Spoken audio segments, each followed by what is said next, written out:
Hey guys. Tonight we begin in the shadows of Victorian London, where old Nichol Street sits like a forgotten bruise on the city. You step into a world where boots sink into mud that never fully dries, where familiar sounds turn strange in the narrow dark, and where survival feels like a daily negotiation. It is a place polite society pretends not to see, but you are about to walk straight through its heart.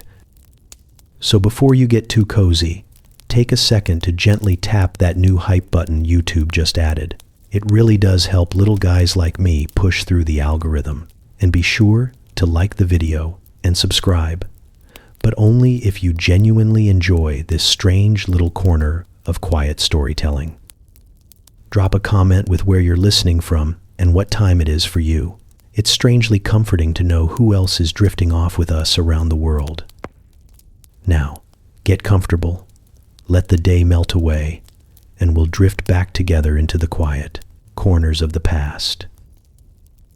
You slip into Old Nichol Street the way someone slips into cold bathwater, slowly at first, then with the sinking realization that it is far too late to turn back. The air greets you with a mixture of soot, cooking smoke, and an aroma you optimistically label as mystery. The street is narrow enough that you feel the buildings leaning in, as if curious to see who wandered in by accident.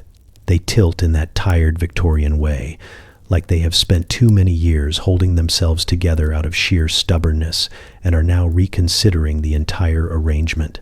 People move around you in a current you cannot quite predict. Everyone has somewhere to be, even if that somewhere is simply anywhere that is not the place they just left. You feel the ground soften under your boots, a blend of mud, ash, and the collective efforts of countless feet. There is a rhythm here, a pulsing energy built from voices calling out, carts rattling past, and someone slamming a door that has clearly had enough of being part of the furniture. A boy darts by with a loaf of bread tucked under his coat, and 3 adults shout after him, none of them the baker who actually lost the loaf. A woman nearby shakes her head with a sigh that suggests this is the 50th such incident she has seen today, and it is still morning. You try to step out of the way, but stepping out of the way is not an option on Old Nichol Street. You are part of the flow now, whether you signed up for it or not. The smell intensifies as you walk, and you sneak a glance at the source. A pot boils on a doorstep, the contents bubbling with an enthusiasm that makes you hope it is soup, but suspect it is something that has never once been called soup in polite company. Someone ladles out a portion and hands it to a passing man, who thanks her with the weary relief of one who measures life in small mercies. You wonder if you should try some, but you do value the continued functionality of your internal organs. You catch snippets of conversation as you go, sharp and quick, layered with sarcasm that could cut through cobblestone. Everyone seems to know everyone, and everyone seems mildly annoyed with everyone, though with the affectionate annoyance of a family that never got the memo about personal space. You step around a pair of neighbors enthusiastically arguing over something that might involve laundry or might involve betrayal, and truly, either option feels feasible here. The buildings sag with age, patched and repatched, boards nailed over boards in a kind of architectural shrug. Laundry hangs between windows, fluttering in the faint breeze like flags of domestic surrender. You hear a cough echo from an upper room, loud enough to suggest the illness itself is trying to make its presence known. A cat watches you from a ledge, eyes half closed, judging your life choices with remarkable efficiency. You realize the city beyond this street has no idea what happens here, or, worse, it knows and prefers not to think about it. Old Nichol Street exists like a secret the city keeps but never acknowledges, tucked away where it can pretend the problem is distance rather than indifference. Yet here you are, standing in the middle of it, feeling the weight of a world crowded into a single narrow lane. As you move farther in, the noise settles into a kind of rough harmony. It is chaotic, yes, but it is also alive, stubbornly so. The street hums with stories, some whispered, some shouted, all tangled together in a place the world chose to overlook. And you keep walking, drawn in despite yourself, wondering what waits around the next tight corner. You slip deeper into the alleys branching from Old Nichol Street, each one narrowing until you feel the walls press in on your shoulders. The ground beneath you shifts from uneven cobblestone to something that could be mud, could be ash, or could be whatever the street decided to ferment today. The alleys twist without warning, doubling back on themselves like they were designed by someone who spent too much time drinking and not enough time thinking about navigation. You take a turn you think is sensible, only to discover that sensible has no jurisdiction here.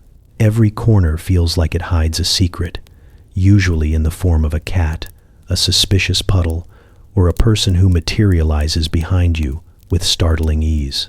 Residents glide through the maze with the confidence of people who learned these paths the same way others learn to walk.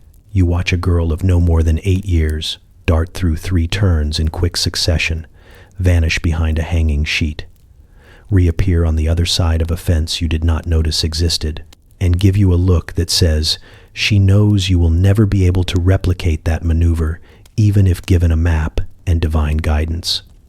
You start to understand that the alleys are not random. They are deliberate, shaped by years of need, fear, and the collective creativity of people, determined to make themselves difficult to reach. The passageways narrow at the exact spots where you would want more room.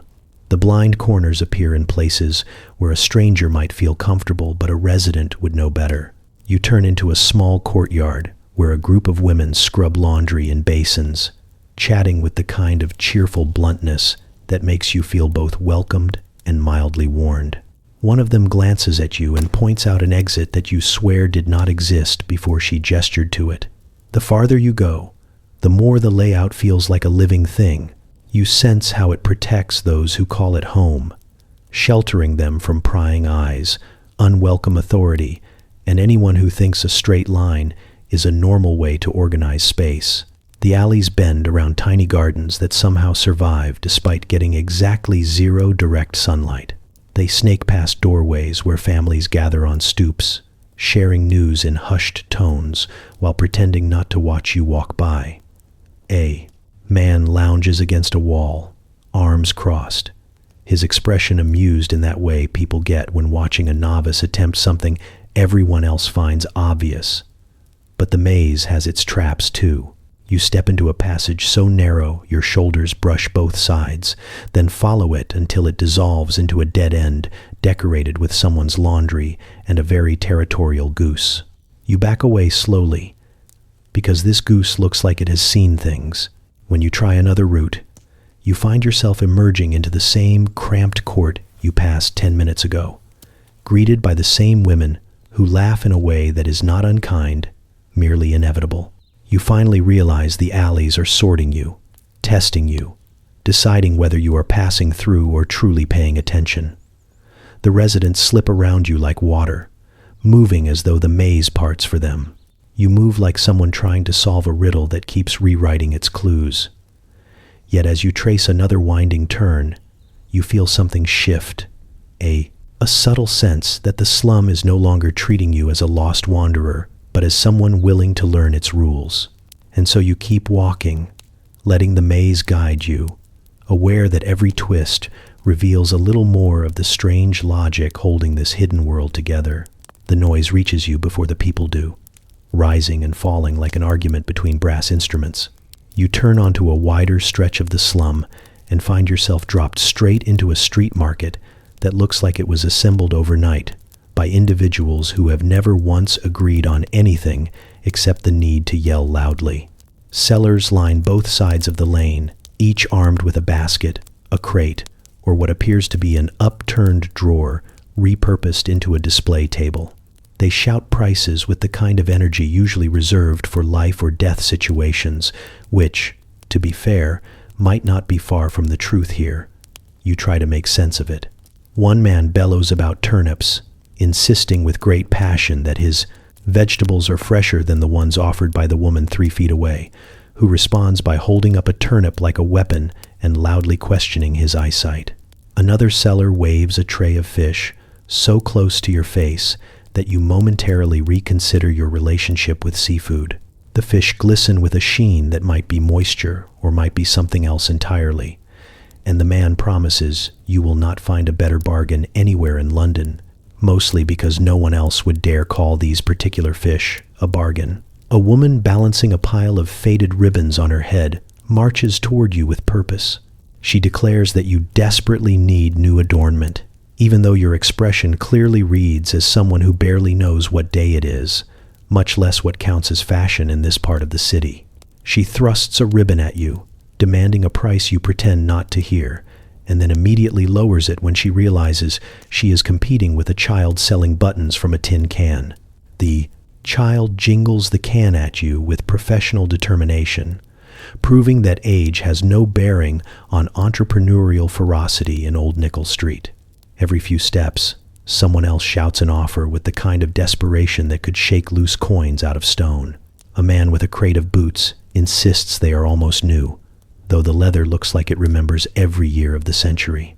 A woman sells apples that appear to have survived several rounds of conflict, but still carries herself with the confidence of someone who knows scarcity is on her side. Another vendor offers what he calls medicine, stored in small bottles with labels that have given up their will to exist.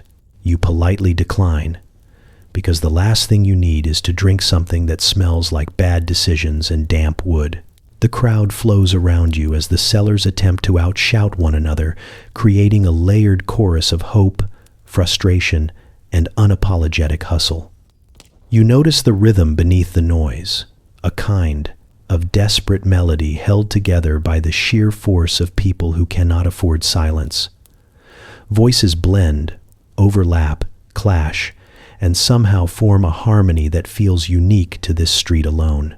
It is chaotic and relentless, yet strangely impressive in its commitment. You move through the market and see how quickly a seller's expression shifts the moment someone stops to look. Eyes sharpen, posture straightens, and the shouting pivots from general noise to targeted encouragement. For a brief moment, the world shrinks to a single exchange, a hope that this sale, this small moment, might stretch the day a little farther. And as you weave deeper into the crowd, you begin to understand that this uproar is not just commerce, it is survival set to a soundtrack. You follow a narrow passage into a quieter corner of the slum where a row of tall, leaning buildings stands shoulder to shoulder as if holding each other up out of mutual exhaustion. A wooden sign hangs above one door, creaking faintly in the breeze. It announces a lodging house, though the lettering looks like it gave up halfway through the word lodging and decided close enough was good enough. People slip in and out with the resigned efficiency of commuters entering a train station, except instead of trains, there are cramped rooms, and instead of schedules, there is the simple rule of first come, first horizontal. You step inside and immediately feel the temperature rise. The air is thick and warm, packed with the smell of bodies, soap that tried its best, and stew from an earlier hour that refuses to fully depart. A narrow staircase crawls upward like a reluctant spine, and every step creaks under your weight, threatening to lodge a complaint with the building's management. You suspect the management is also creaking somewhere nearby. A man showing you around moves quickly, which is admirable given the impossibly tight space. He gestures at a door barely wide enough to qualify as a door and assures you there is plenty of room. You duck your head and peek inside. The room contains 3 beds, if the word bed can be stretched to include sacks of straw with thin blankets on top. The occupants lie shoulder to shoulder, toes nearly touching the opposite wall, a layout that resembles a human version of library shelving. Not one person seems bothered by this arrangement. In fact, they barely glance up as you linger in the doorway, perhaps because conserving energy is more valuable than acknowledging newcomers. You climb another flight, passing a woman carrying what looks like a wash basin and the posture of someone who has accepted the futility of washing anything in this building. She nods and squeezes past you with the grace of someone who has done this more times than she can count. On the next floor, a room holds 2 families living in a space designed for one person who does not mind bumping into furniture. Children sleep in corners, under tables, on pallets tucked wherever the walls leave a disputed, small gap. Someone has hung a curtain to divide the room, though the curtain is made from stitched-together scraps that do absolutely nothing except make everyone feel marginally better. The guide tells you proudly that the top floor has the best ventilation, which makes sense until you reach it and realize that by ventilation he means the roof is missing a few tiles. A chilly draft rolls through the room like a bored house guest, but the dozen residents seem to appreciate the air far more than they mind the weather. A man smoking a pipe sits near the largest gap in the roof, claiming that this is the premium spot because it offers a view of the sky. You look up and see a patch of gray that could be clouds or could be the general mood of London. Despite the crowding, despite the noise, despite the fact that every room feels like it was filled by someone pouring people in through a funnel, you sense something else here too. The residents know each other. They share blankets, bread, stories, and whatever scraps of humor they can gather. It is cramped and chaotic, but it is also a kind of community assembled out of necessity and grit. You leave the building and step back into the street, the walls loosening their grip as fresh air finds you again. And as you look back at the leaning structure, you realize it is not the size of the space that defines these rooms, but the number of lives pressed together inside them. Night settles over Old Nichol Street with the subtlety of a falling anvil. One moment, the sky is dim.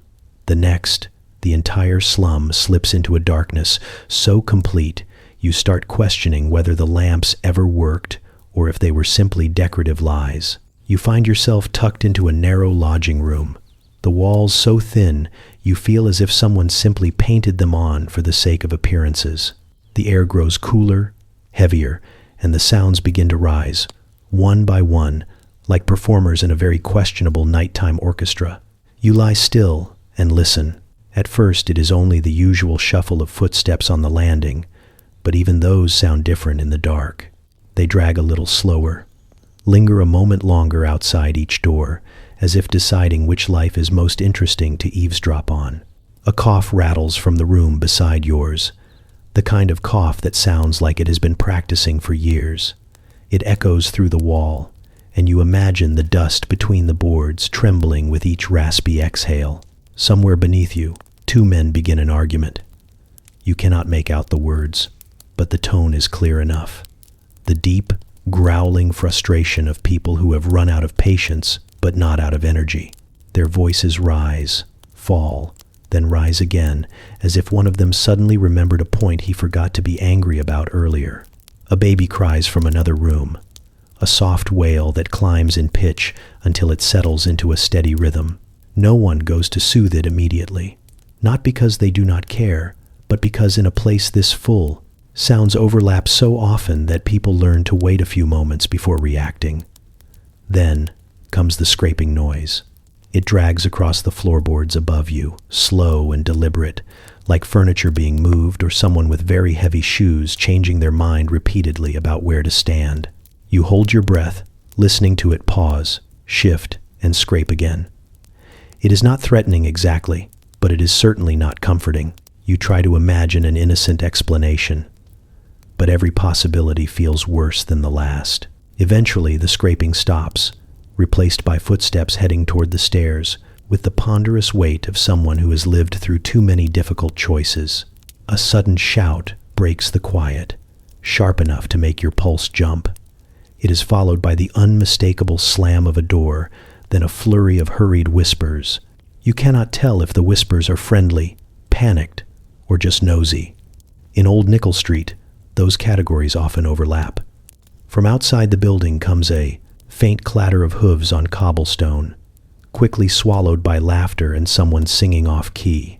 The song wanders in and out of tune until it fades into the night, like a drunk ghost losing interest. You shift on the narrow bed and hear another sound, a soft tap against the window. You freeze. There is a second tap, and then the faintest scurry, as if something small and nimble has decided to investigate your presence. You do not look, mostly because you do not want to know what finds your window worth tapping on at this hour. It moves away eventually, leaving you alone again with the layered noises of a building that never really sleeps. Lying there, you begin to understand why the residents navigate the night with such practiced calm. Every sound feels like a warning, yet none of them necessarily are. Here, nighttime is not quiet.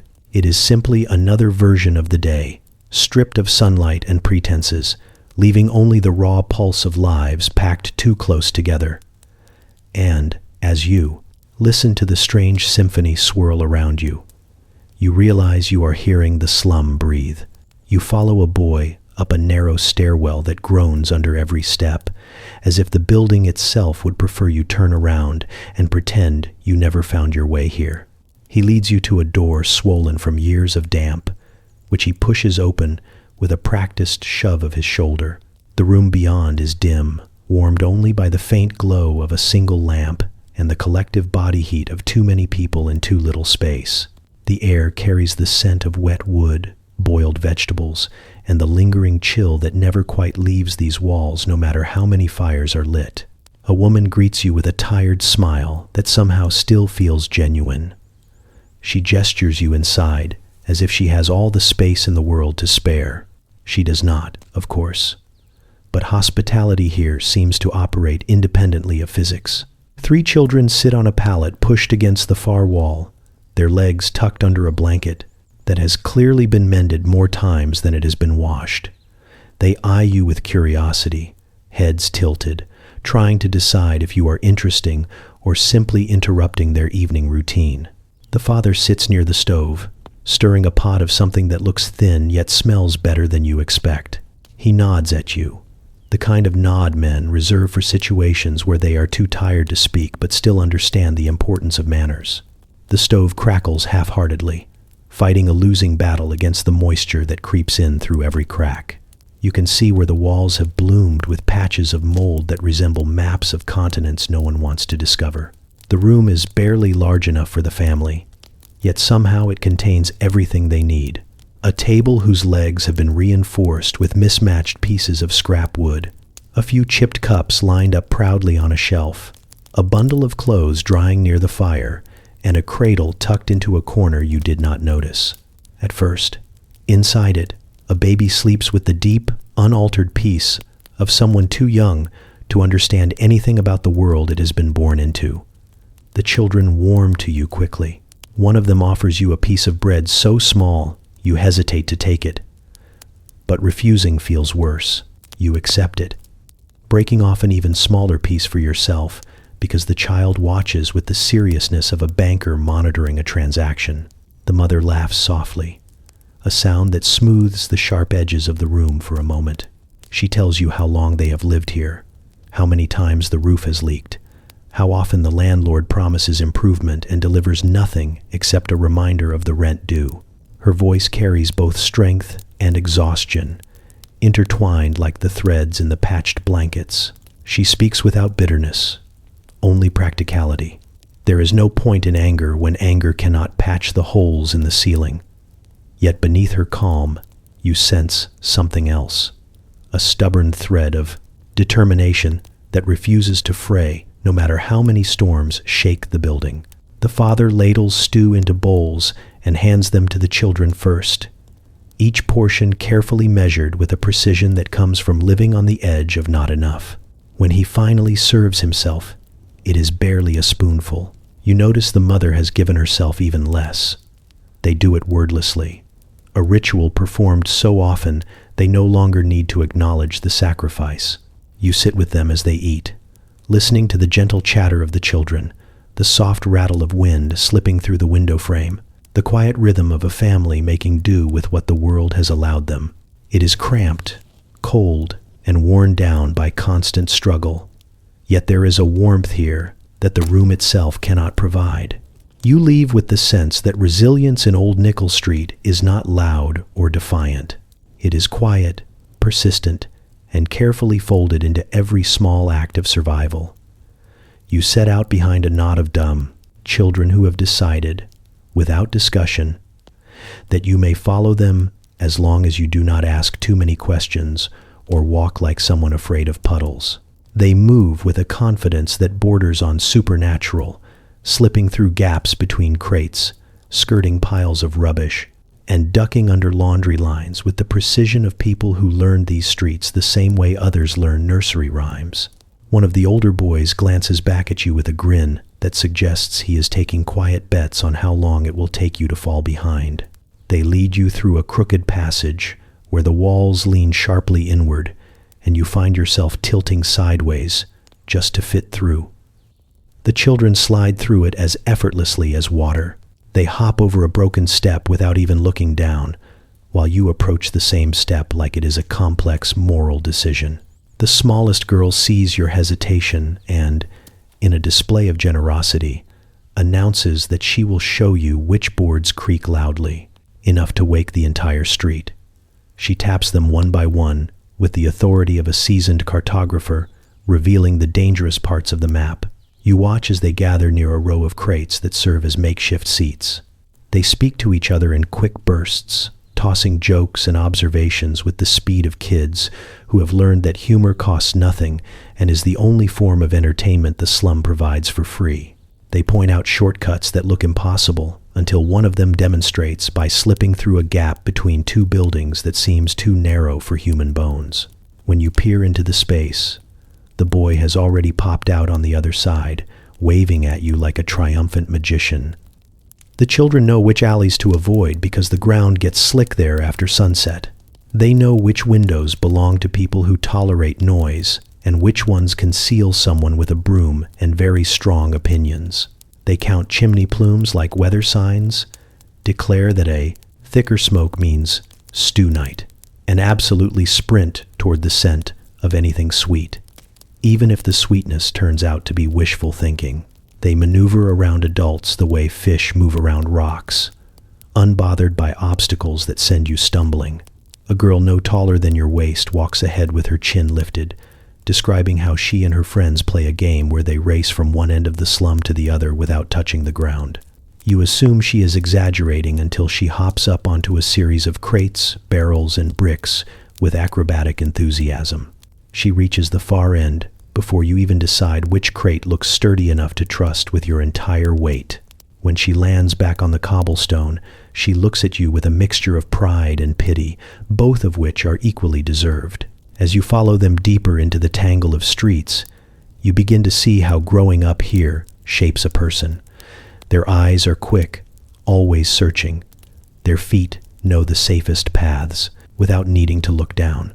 They recognize danger long before you do and treat it with a kind of casual familiarity, not because they are fearless, but because fear wastes time.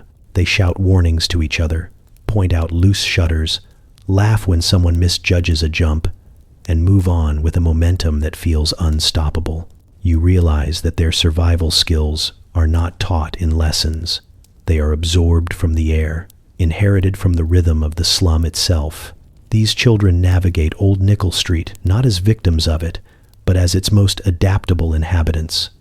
They dart ahead again, disappearing around a bend you would have never noticed, and instinctively, you follow, hoping to learn just a fraction of what they seem to know without trying. You start the morning thinking you understand what scarcity looks like, but Old Nichol Street corrects you before the day has even warmed.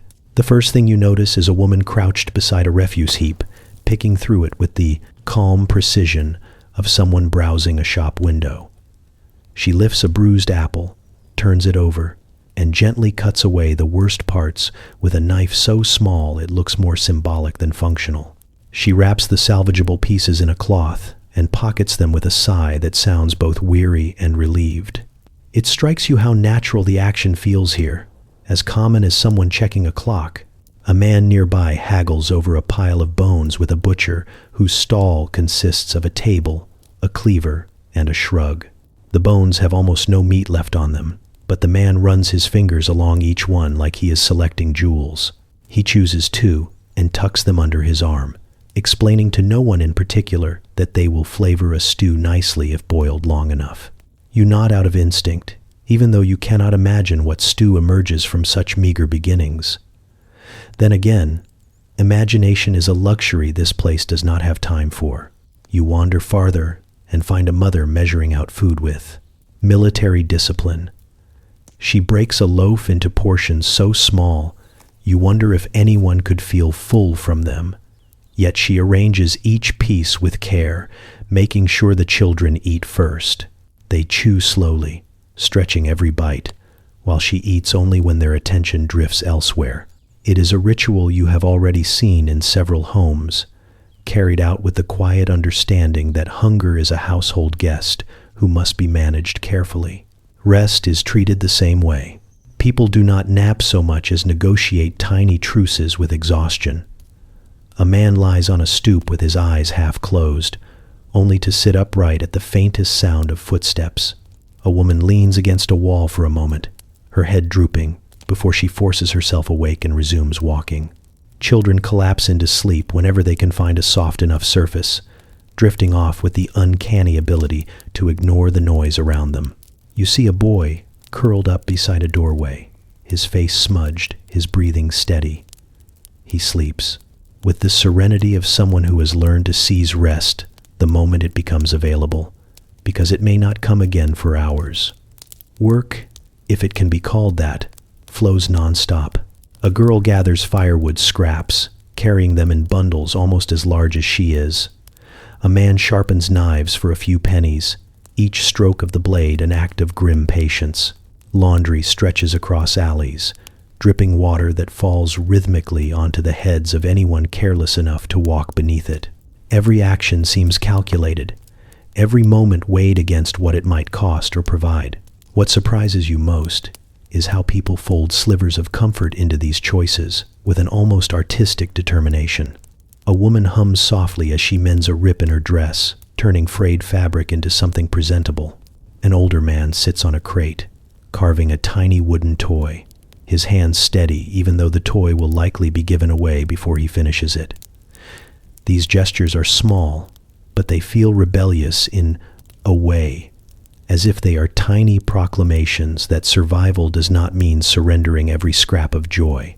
As you watch the rhythm of the street, you understand that poverty here is not just a condition, it is a force that shapes decisions with quiet authority, guiding hands, feet, and thoughts with persistent pressure. People bend under it without breaking, adjusting, innovating, and pushing forward one careful step at a time. You realize that in Old Nichol Street, every choice is a negotiation, every moment a calculation, and every victory, no matter how small, carries the weight of triumph. You notice the women first by the way they move, not loudly or grandly, but with the steady determination of people who understand that stopping, even for a moment, would cause the entire household to collapse like a poorly stacked tower of crates. They weave through the alleys carrying baskets, cloths, babies, firewood, and occasionally a husband who has fallen asleep in an inconvenient location. They do all of this while holding conversations, shooing children away from danger, and convincing stubborn pots to boil faster through sheer willpower. One woman stands outside her doorway, wringing out laundry into a basin that has clearly seen more centuries than it was designed for. She chats with a neighbor, her voice warm and firm, while her hands work automatically. A child tugs at her skirt, asking something urgent about a missing toy. Without missing a beat, she points to the roof and reminds the child that he threw it up there in a fit of heroic imagination. The boy nods solemnly, as if he has just been reminded of a grave personal commitment, and runs off to retrieve it through means you choose not to investigate. Inside another room, you find a woman kneading dough on a table that tilts slightly to one side. She adjusts her weight without thinking, pushing the dough rhythmically as she explains that baking is easier when done in the morning because the heat later in the day turns the room into a sauna with a personality. Her children dart around her like restless sparrows, and she keeps track of every one of them, even as she kneads, shapes, and sets aside the bread. You suspect she would also be capable of solving complex mathematical problems while doing all this, should the task arise. A few doors down, a woman is patching a coat with thread the exact color of determination. She sits near a small window, taking advantage of the thin stripe of daylight that sneaks in. Every stitch is precise, the kind that transforms worn fabric into something that might survive one more winter. She pauses only to tell her younger sister to stop swinging the chair so hard before the entire household acquires a new set of injuries they do not have time for. The sister mutters. The chair stops, and the sewing continues, uninterrupted and unstoppable. In a cramped kitchen space, a woman stirs a pot with the authority of someone who has mastered the fine art of making enough food out of not nearly enough ingredients. She tastes the broth, adds a pinch of something from a jar with a faded label, and declares it ready. Her husband drifts by, offering a suggestion she does not even acknowledge. Instead, she hands him a bowl and sends him outside to fetch water. He obeys with the resigned acceptance of someone who knows she is the only reason he has clean clothes, hot meals, and the occasional semblance of order in their lives. Everywhere you turn, the same pattern emerges. The women carry the slum on their backs, steady and unyielding. They are the ones who negotiate with landlords, mend bruised knees, stretch meals, settle arguments, and keep the fragile balance of daily life intact. They do it quietly, without fanfare, their labor tucked into the corners of the day where no one thinks to look. You notice how rarely anyone stops to thank them, not out of malice, but out of the simple truth that their work is so constant it becomes invisible. Yet when you watch closely, you see the power behind every movement they make. There is resilience in the way they straighten a crooked shelf, and tenderness in the way they hush a fretting child, and fire in the way they face down a problem with nothing but resourcefulness and a deeply unimpressed expression. In Old Nichol Street, the walls may be thin, the food scarce, the nights uneasy, but the women hold everything together with a strength that is both quiet and monumental. Without them, the slum would crumble long before the buildings ever did. You wander into a part of Old Nichol Street where the air feels heavier, as if it has been carrying secrets for too long and is beginning to resent the weight. The buildings lean closer here, their windows half shuttered, their doorways half hidden. People move differently too, slipping through the alleys with a quiet purpose that makes you instinctively soften your footsteps. You are not unwelcome, exactly, but you are definitely being observed by eyes that prefer to remain anonymous. A man stands at a corner with a crate at his feet, calling out an offer that sounds innocent until you hear the emphasis he places on certain words. He sells trinkets mostly, little items that appear harmless, but his real trade becomes obvious when he lifts a blanket to reveal a small stash of pocket watches and lockets that definitely did not start the morning in his possession. He smiles at you in a way that suggests he is not judging your moral compass so much as testing its flexibility. You decline politely, and he shrugs with the ease of someone who knows another customer will wander by soon enough. A few steps farther, you stumble upon a group of boys who could not be more than 12 years old. They whisper excitedly around a bag filled with items that look far too valuable to be lying in the dirt. One of them spots you and straightens, his expression shifting into practiced neutrality. The others follow his lead, melting into the alley's shadows with a kind of speed that comes from a lifetime of knowing when to vanish. You get the sense that these boys learned long ago that survival often arrives disguised as opportunity, and that opportunity rarely waits for permission. A woman approaches you next, her coat patched, her posture bold. She offers homemade remedies that promise cures for everything from coughs to heartbreak. Her jars clink together as she lifts them from her basket, but the contents look questionable even in the dim light. You thank her and try to move on, but she laughs softly and tells you that half the slum survives on things more mysterious than what she sells. Her words linger with you as she walks away, humming a tune that sounds older than the street itself. Then you meet a man who repairs locks.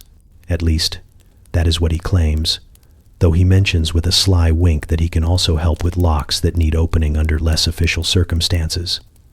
His tools are arranged neatly in a roll of cloth, gleaming with thin layers of careful polish. He explains that helping someone in distress is not a crime, though distress is a flexible term and often depends on who is telling the story. You watch him pick apart a rusted hinge with the skill of a surgeon and wonder how many doors in this slum have opened or closed at his persuasion. As you continue, you notice more subtle dealings. A pair of men passing packets between sleeves, a quick exchange of coins behind a stack of crates, a woman trading information with the precision of a banker who deals in gossip rather than gold. Everywhere you look, something is happening just beneath the surface, flowing quietly but steadily, like an underground river guiding the slum's pulse. What becomes clear is that crime here is less a choice and more a language spoken out of necessity. People take what they must, trade what they can, and stretch every rule thin enough to see daylight through it. Morality bends, not out of malice, but because survival in Old Nichol Street comes with its own dictionary of acceptable behavior. As you leave the alley, the shadows seem to shift behind you, rearranging themselves around other stories, other exchanges. You realize that in this part of the slum, the line between right and wrong is not a line at all. It is a smudge, blurred by hands that have had no other option but to create their own way through the night. You push open a warped wooden door and step into a room that feels as if someone gathered every definition of the word crowded, mixed them together, and decided the result would make an excellent pub. The heat hits you first. A thick wave of warmth rolling off bodies pressed so close together it looks like the entire slum has gathered to escape the night. The smell follows, a blend of spilled ale, damp wool, and the unmistakable aroma of stew. Someone has been reheating since the dawn of civilization. You inhale cautiously, just in case. The place is lit by a few smoky lamps that give off more determination than actual light. Shadows cling to the corners like regular patrons. A fire crackles in a stove at the back, though the stove itself seems to be losing the will to participate. People cluster around it anyway, soaking in whatever heat it has left to offer. You weave your way through the crowd, careful not to bump into anyone holding something sharp, flammable, or emotionally unstable. A man at a makeshift bar nods at you, wiping a mug with a cloth that does nothing to improve the mug. He gestures toward a barrel and informs you, with great pride, that tonight's drink is stronger than last week's. You are not entirely sure this is a selling point, since last week's batch caused two men to attempt a philosophical debate with a wall. Still, you take a cup. It warms your hands instantly, and your throat moments later, with a burn that suggests the drink might double as lamp fuel. The room hums with conversation, rising and falling in waves. Laughter bursts from one corner while an argument simmers in another, voices sharp enough to slice through the smoky air. A group of men lean over a battered table, playing cards with the intensity of generals plotting a campaign. Beside them, two women share a quiet joke that sends them into a fit of muffled giggles. The pub is a strange mixture of tension and comfort, as if everyone has silently agreed never to ask how the warmth was achieved. A fiddler sits on a crate near the hearth, coaxing a tune from his instrument that somehow competes with the noise. People tap their feet, sway slightly, or hum along with the kind of enthusiasm that comes from finally finding a place where the cold cannot reach them. The floorboards vibrate beneath you, alive with the movement of boots, shoes, and the occasional bare foot that darts past too quickly for you to identify. You settle at a corner table, watching as the room shifts around you. A man with a scar across his cheek sits down, uninvited, grinning as if he has known you for years. He asks where you are from, then laughs before you can answer, declaring confidently that no one is from here unless they have bad luck or worse choices. The comment earns him a playful shove from a friend and a round of teasing from the people nearby. Even the dangerous men here seem to understand the value of humor. Yet beneath the laughter there is something else, a subtle tension that flickers like a draft near the door. Every now and then someone glances at the entrance, checking who comes and goes. A moment of quiet ripples through the room whenever a stranger steps in, a brief weighing of intentions. But warmth resumes just as quickly, the pub swallowing unease the way it swallows spilled ale. You sip your drink again and let the atmosphere settle around you. It feels like sitting inside a secret shared by too many people to remain hidden, yet too vital to abandon. Here, danger lounges beside comfort, and no one seems particularly bothered by the arrangement.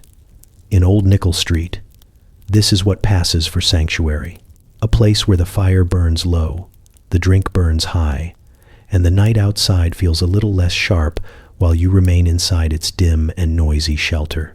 You do not intend to overhear anything, yet the slum insists on telling you everything anyway.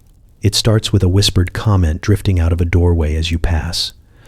Something about a man who fell into a coal cart because he insisted he was not drunk, only philosophically unbalanced. You smile to yourself and keep walking, assuming the story will remain where it originated. It does not. 3 steps later, a woman leaning out of a window repeats the same tale with new details, including that the man actually argued with the coal before falling into it. By the time you reach the corner, the incident has evolved into a full performance involving shouting, slipping, and a memorable moment where the man claimed the cart attacked to him. You soon learn that gossip in Old Nichol Street does not travel, it sprints. 2 boys run past you, breathless with excitement, announcing that someone on the next street is planning to move house. The news seems simple enough until you reach the alley, where the story has already been inflated into a grand departure involving a cart, a goat, and possibly a minor scandal. You overhear 3 versions within 60 seconds. One suggests the man is moving because his roof finally gave up and collapsed. Another insists he is fleeing a landlord with a temper. A third says he is chasing love across the city, though the speaker admits she cannot remember whose love it is or whether that person knows about it. You pause to tie your boot and accidentally position yourself within earshot of 2 women who are peeling vegetables on a stoop. They speak in quick bursts, matching their words to the rhythm of their hands. They discuss a family quarrel that apparently echoed loud enough for half the slum to enjoy as informal entertainment. One woman explains the argument with such dramatic flair you would think she had been hired as a narrator. When she reaches the climax of the story, she lowers her voice and leans forward so conspiratorially that you instinctively lean forward too, despite knowing full well you are not part of the audience she meant to include. A man hauling crates down the street pauses to offer his own version of the same incident, adding a detail that involves a flying loaf of bread. 20 steps later, a girl hanging laundry claims the bread was not thrown but dropped. A boy sitting on a barrel interrupts to declare confidently that there was no bread at all, only a loud misunderstanding about socks. No one questions these contradictions.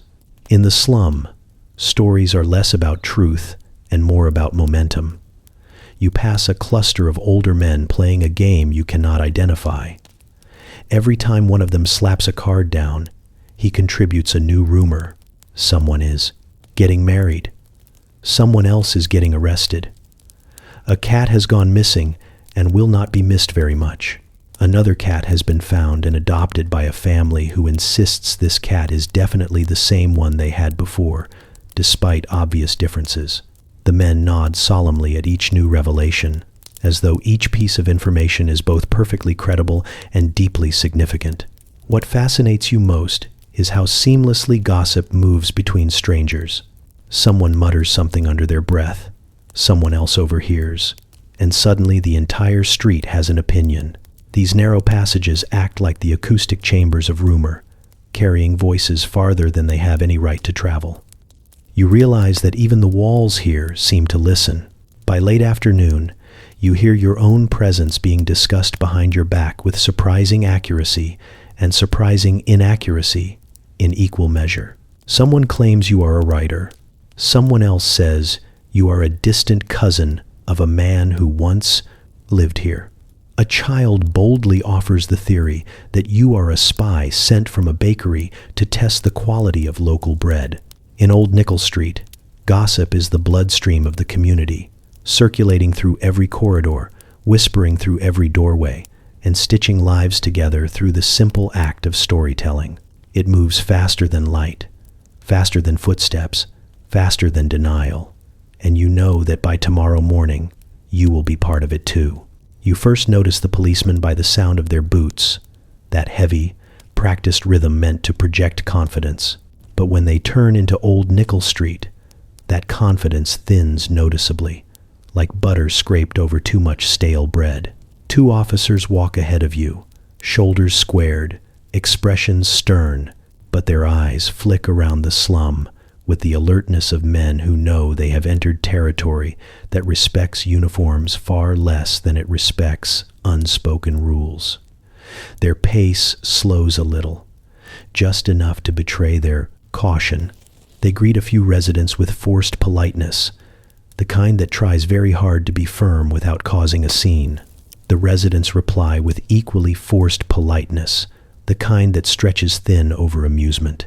You can see the tiniest glint in their eyes, a spark that says they understand the truth the officers are trying to disguise. Authority means something different here, and everyone knows it.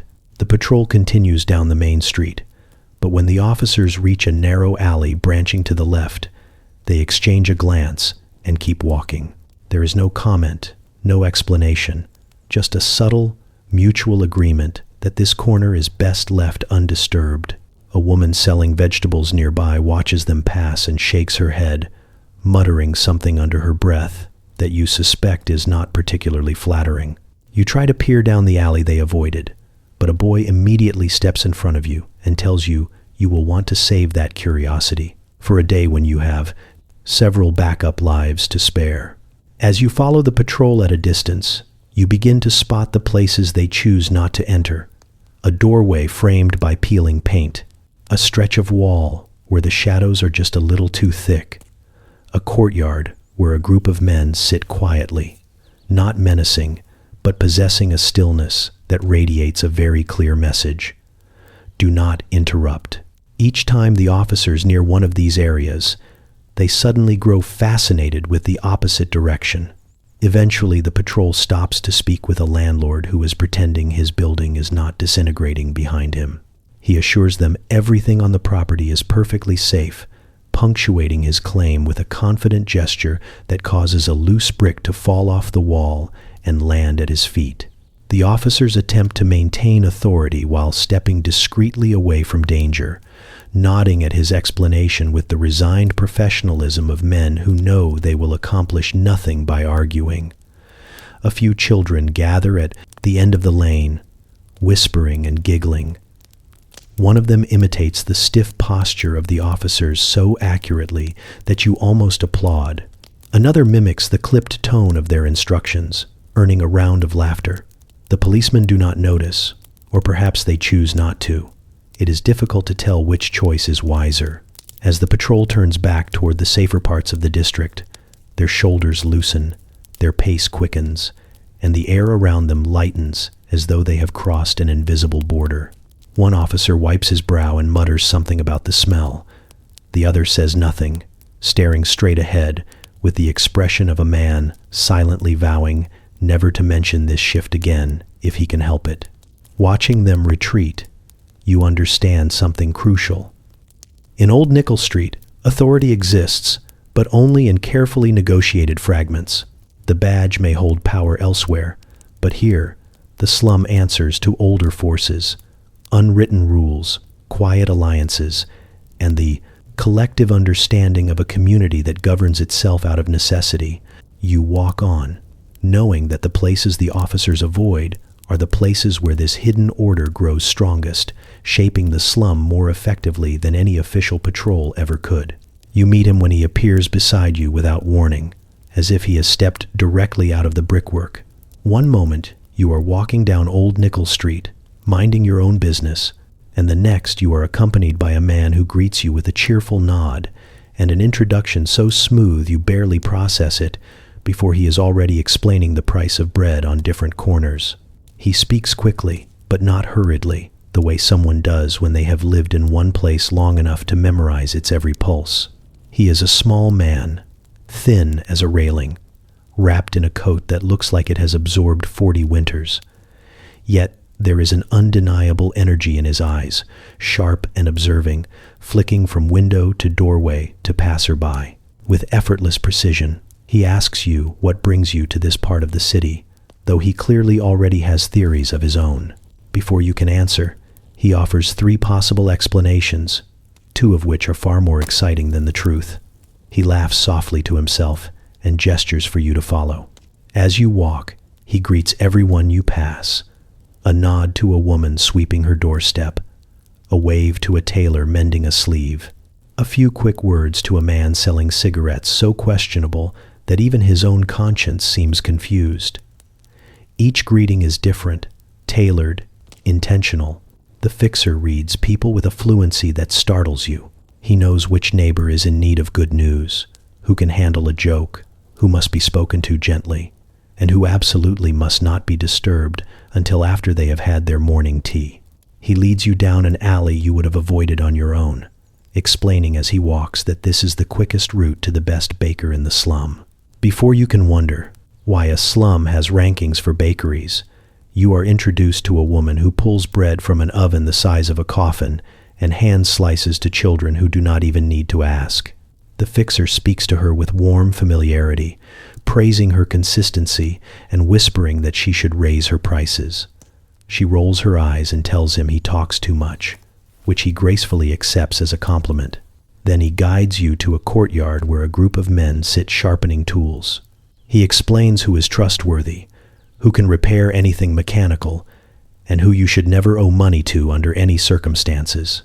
His tone makes it clear that he has personal experience with all 3 categories. The men nod respectfully as he passes.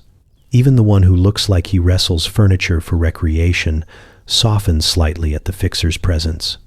You begin to realize that he is not only informed, but indispensable. People ask him questions in passing. They touch his shoulder for guidance. They listen to his warnings with the kind of seriousness normally reserved for doctors or fortune tellers.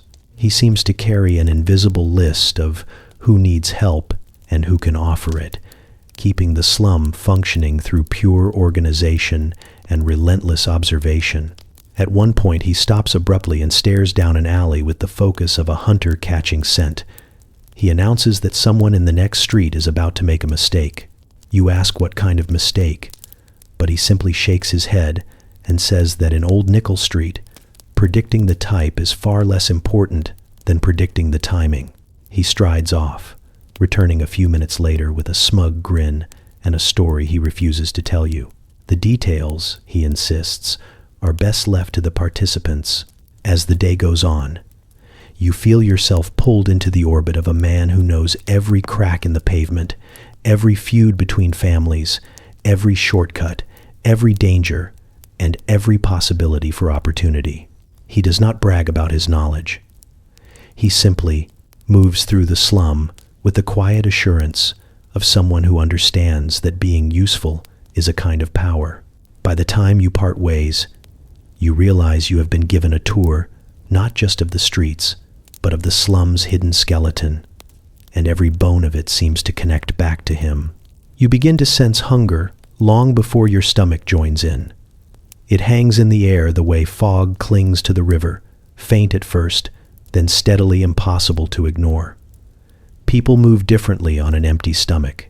They scan doorways for the scent of anything warm, pace the streets with a focus that has nothing to do with leisure, and negotiate with their own bodies as though trying to coax one more hour of strength out of them. You feel it as you walk, the slum breathing in time with appetite. A woman near a doorway stirs a pot that emits a smell both comforting and deeply ambiguous. Children drift toward her like moths to a promise, each one stretching on tiptoe to see what might be cooking. She shoos them away with gentle authority, not unkind, just honest about the fact that there is not enough to share. When she lifts the lid again, you glimpse a stew so thin it looks almost transparent, yet she stirs it with a reverence that suggests it is the centerpiece of her evening. Across the street, a man scavenges through a crate that once belonged to a grocer.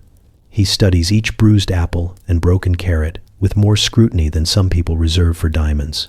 He pockets the pieces that seem salvageable, muttering to himself about how a clever cook can stretch anything if they have patience and a strong stomach.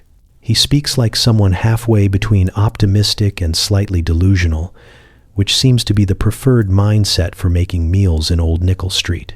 You pass a boy, carrying a loaf so small it barely qualifies as bread. He guards it with the seriousness of a knight protecting a sacred relic, elbowing away anyone who tries to peer at it. A younger sibling chases him, demanding a share, and he hesitates only a moment before tearing off a chunk and handing it over. The gesture is reluctant but tender, and you see how hunger cannot snuff out loyalty, even when it tries its best. Morning routines revolve around the hope of food. Afternoon routines revolve around the search for it.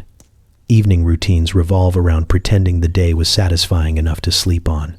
You watch families sit together for their meal, heads bowed not in prayer, but in concentration, dividing portions with mathematical precision. Each bite is savored, discussed, praised, because there may not be a second helping and certainly not a third. People eat slowly, drawing out the experience as though stretching time might stretch the taste too. You hear arguments sparked by nothing more than empty stomachs. Tension rises in doorways, sharp words fly between friends, and even children grow short-tempered when the day grows long and their bellies remain hollow. Hunger turns minor inconveniences into full events, and you begin to understand how many conflicts in this place have been born from nothing more dramatic than a missed meal. Even the stray animals seem shaped by it. Cats patrol the alleys with military focus, pouncing on anything that twitches. Dogs linger near doorways, hoping for a scrap that might fall through mercy or accident. They know the routines as well as the people do, and they weave themselves into the daily rhythm like unofficial residents. What strikes you most is how hunger dictates movement. People walk toward the market even when they know they cannot buy.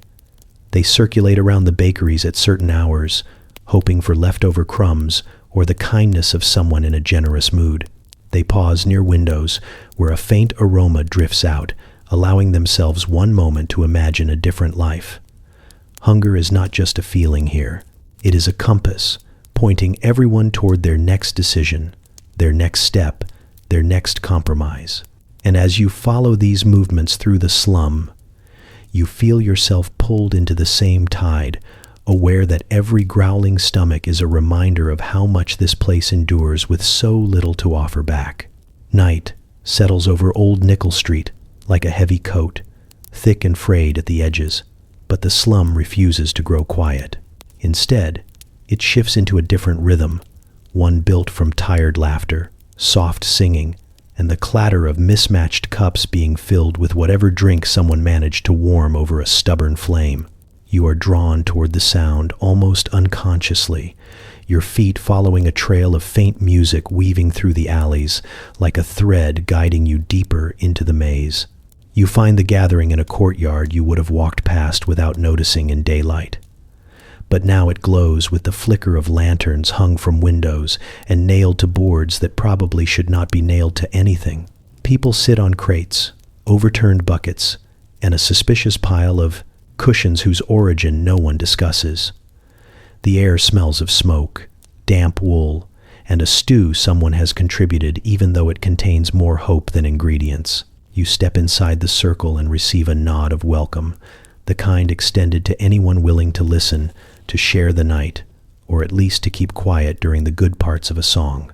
A man with a fiddle stands near the center, coaxing out a melody that sounds both joyful and exhausted. His bow moves like it is carrying the weight of every story told on these streets, yet somehow lifts them too, making the cold air feel warmer than it should. A woman beside him taps a rhythm on a tin, her hands steady, her voice humming harmonies as though she has known this tune her entire life. Children sway beside her, half asleep but refusing to go to bed when music offers a better dream. As you settle in, you notice how easily misery settles beside merriment here, not as opposites but as companions.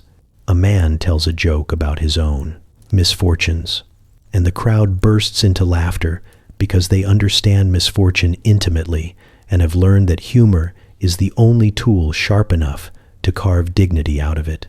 A woman next to him wipes her eyes from laughing, then immediately slips into a quiet confession about her husband's illness, her voice trembling only once before she steadies it with the sip of a drink.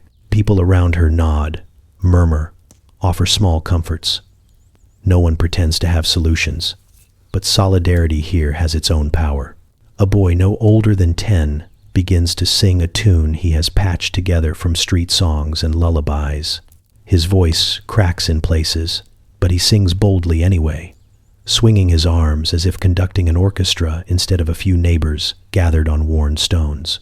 The adults listen with a mix of pride and melancholy, understanding that childhood in Old Nichol Street is brief and that joy, when it appears, should be applauded loudly enough to be remembered. Closer to the fire, 2 men argue about the lyrics of an old ballad, each insisting his version is correct, despite neither remembering the full song. Their bickering becomes part of the entertainment, and someone hands them another drink to encourage a truce. It works only briefly, but the temporary peace is good enough. Then the music shifts, softening, slowing, turning into something almost tender. Conversations fade as the melody drifts upward, settling over everyone like a blanket stitched from shared exhaustion. You watch faces illuminated by lantern light, worn and lined, yet softened for this moment. People lean on each other lightly, heads touching, shoulders resting, every posture reflecting the strange truth that collective weariness can feel almost celebratory when shared openly. You realize that nights like this are not escapes from misery, but acknowledgments of it, a way of saying we are still here, still breathing, still capable of singing even when the world offers nothing to sing about. The mingling of sorrow and song creates a feeling richer than happiness, deeper than grief, something closer to endurance shaped into sound. You stay until the lanterns burn low, until the music thins into gentle humming, until the night itself seems to settle down with the crowd. And as you finally rise to leave, you carry with you the warmth of that fragile harmony, a warmth that lingers even as the cold slips back in behind you. It starts with a smell before it becomes a sound.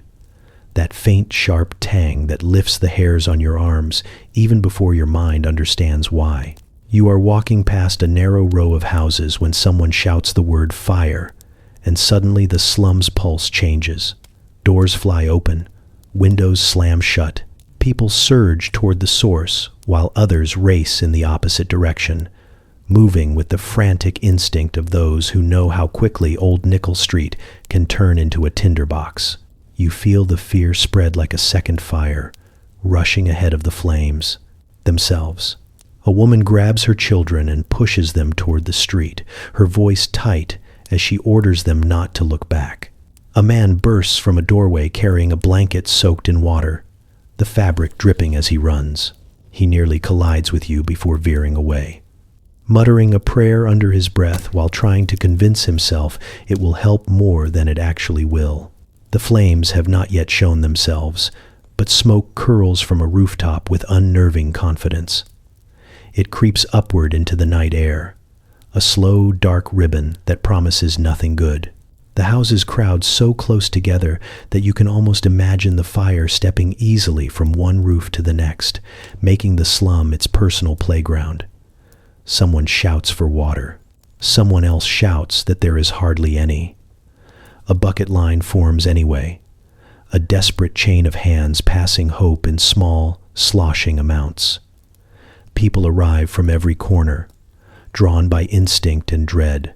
You see men who moments ago looked half dead, with exhaustion suddenly moving with sharp focus, hauling barrels, tearing down loose boards, shouting instructions that contradict each other but are issued with equal conviction. Women run for blankets, shawls, anything that might smother sparks before they spread. Children hover at the edges, wide-eyed and trembling, ready to run errands they do not fully understand. A sudden crack splits the air, the sound of wood surrendering. The noise jolts through the crowd like a shock wave. For a heartbeat, the entire street freezes, and in that stillness you hear the fire at last, the low, hungry roar of something finding its strength. Then everything erupts again. People scramble onto crates to get a better view, while others push them down, insisting the height is dangerous. A man climbs a ladder only for 3 neighbors to drag him back down, yelling that he will fall before he helps anyone. You catch sight of the fixer you met earlier, directing people with surprising authority. He points to a narrow passage and orders it cleared before the fire can trap families inside. People listen without argument. Even in the chaos, some voices cut through the noise more effectively than others. You join the bucket line, passing water that feels pathetically inadequate, yet somehow necessary, as though the act itself keeps panic from consuming the crowd entirely. At last, after what feels like an eternity held in a single breath, someone shouts that the fire is dying. Smoke thins. The frantic movement slows. The flames never catch fully, beaten back by wet blankets, cold stones, and pure, stubborn refusal. Relief floods the street so quickly it makes you dizzy. People sag against walls, lean on each other, and laugh shakily, as though laughter might shake the fear loose from their bones. The danger ebbs, leaving behind charred wood, shaken nerves, and a strange sense of triumph. In a place this fragile, any fire averted feels like a victory carved out of impossible odds. You stand, in the smoky air, heart still racing, aware now of how thin the line is between ordinary night and disaster, and how fiercely the people of Old Nichol Street fight to keep that line from disappearing. You start noticing it the way you might notice a hidden pattern in wallpaper, something subtle that suddenly snaps into focus. At first it seems like ordinary conversation, a few neighbors exchanging remarks about weather or laundry or who has borrowed whose bucket again. But then you watch how those small exchanges turn into something more coordinated, more deliberate, like threads quietly being tied together out of sight. Old Nichol Street may look chaotic from the outside, but beneath its rough surface runs a web of cooperation so intricate you wonder how you missed it earlier. A woman carrying a basket pauses at a doorway to ask whether a newborn has enough blankets. She does not wait for a full answer before handing over 2 from her own pile, explaining that she can stitch more later. Another neighbor steps forward, promising to look in on the new mother the next morning. No one writes anything down. They simply nod at each other, trusting the promise because this is how things get done here. Farther along, you watch a man repairing a broken chair for a family who cannot afford a replacement. He whistles as he works, using tools so worn they look like they were found in the ruins of an ancient village. When the chair is fixed, he waves away payment and instead mentions that his roof leaks again. Within minutes, 3 people offer to help patch it before the next rain, and the entire arrangement unfolds with the efficiency of a well-rehearsed troupe. You pass a cramped kitchen where a woman is preparing a pot of soup larger than her household could ever finish. She tells you it is for everyone who needs a hot meal tonight, which apparently includes half the slum. She lists the families who will come by later, each person linked to another through a string of reasons ranging from illness to misfortune to simple exhaustion. She stirs the pot with a calm that suggests she has done this 100 times without waiting for recognition. In another alley, a teenager quietly hands a loaf of bread to an older man leaning against a wall. There is no dramatic gesture, no speech, just a brief exchange of eye contact that carries more weight than words. You see similar moments again and again, small acts of care passed along like clandestine gifts. A child fetches water for a neighbor whose leg is injured. A group of women organize a rotation to watch each other's children while they work. A man known for his temper unexpectedly steps aside to let a frail woman pass first, muttering something that sounds suspiciously like kindness disguised as irritation. Even the local fixer you met earlier moves through this network with ease, nudging support where it is needed, making introductions between people who can help each other and smoothing conflicts before they turn into problems. He does not issue orders. He simply hints, gestures, suggests, and people respond because cooperation here is not a duty, it is survival. The most surprising part is how unspoken it all is. There are no meetings, no written agreements, no declarations about community spirit. The help flows naturally, responding to need with the same instinct people use to sense weather shifts.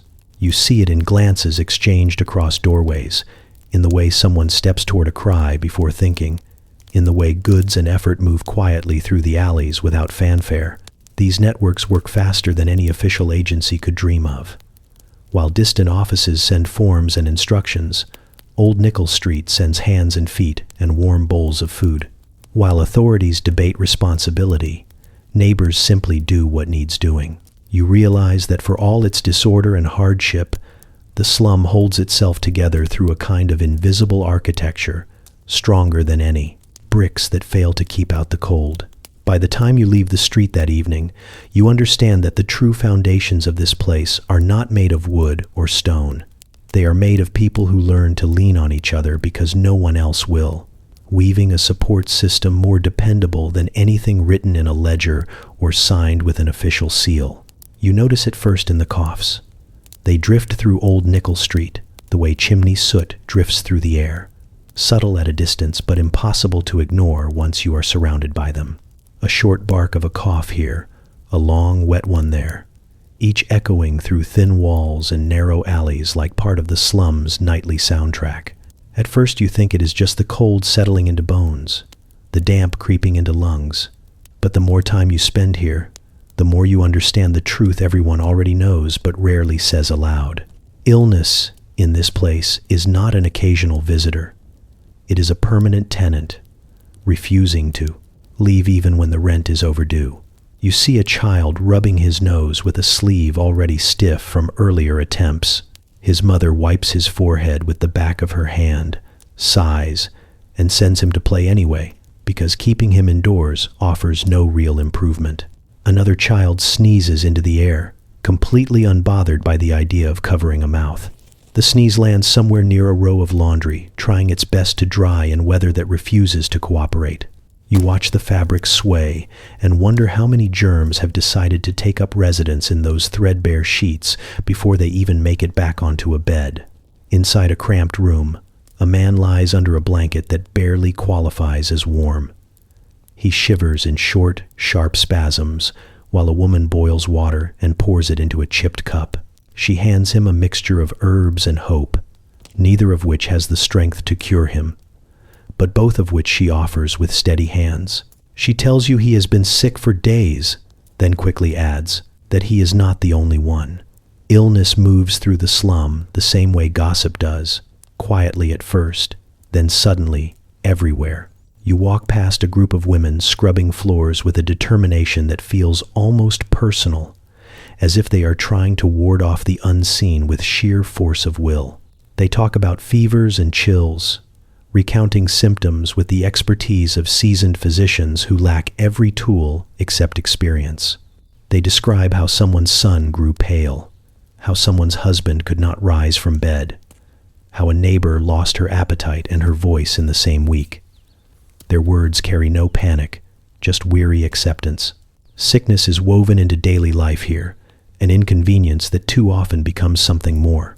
In another alley, an older man sits on a stool, coughing into a cloth he keeps tucked in his coat. The cloth has seen better days.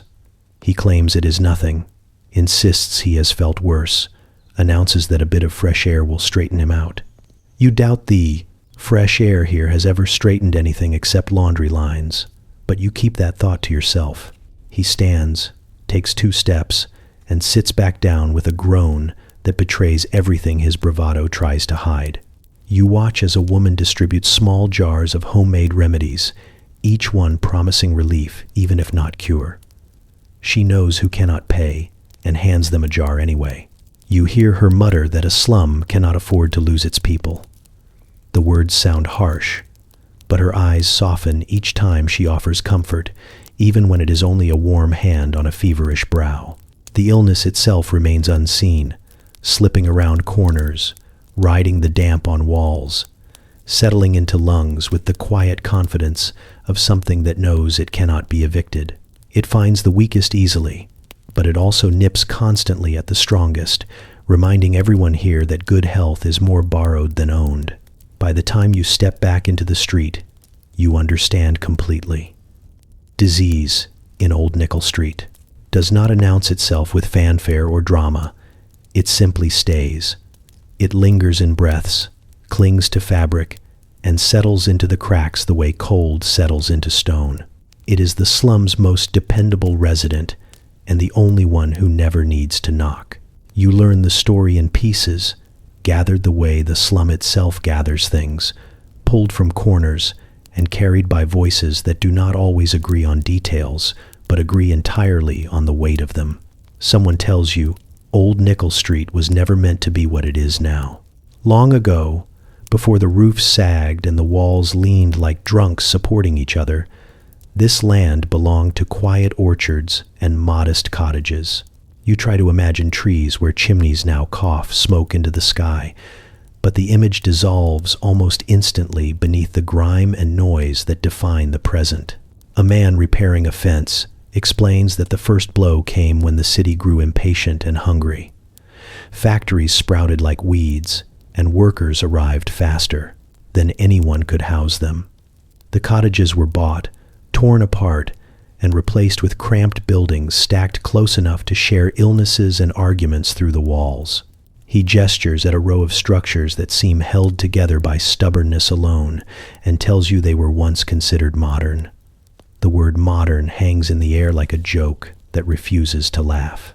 Later, an older woman sitting by a window fills in more of the story.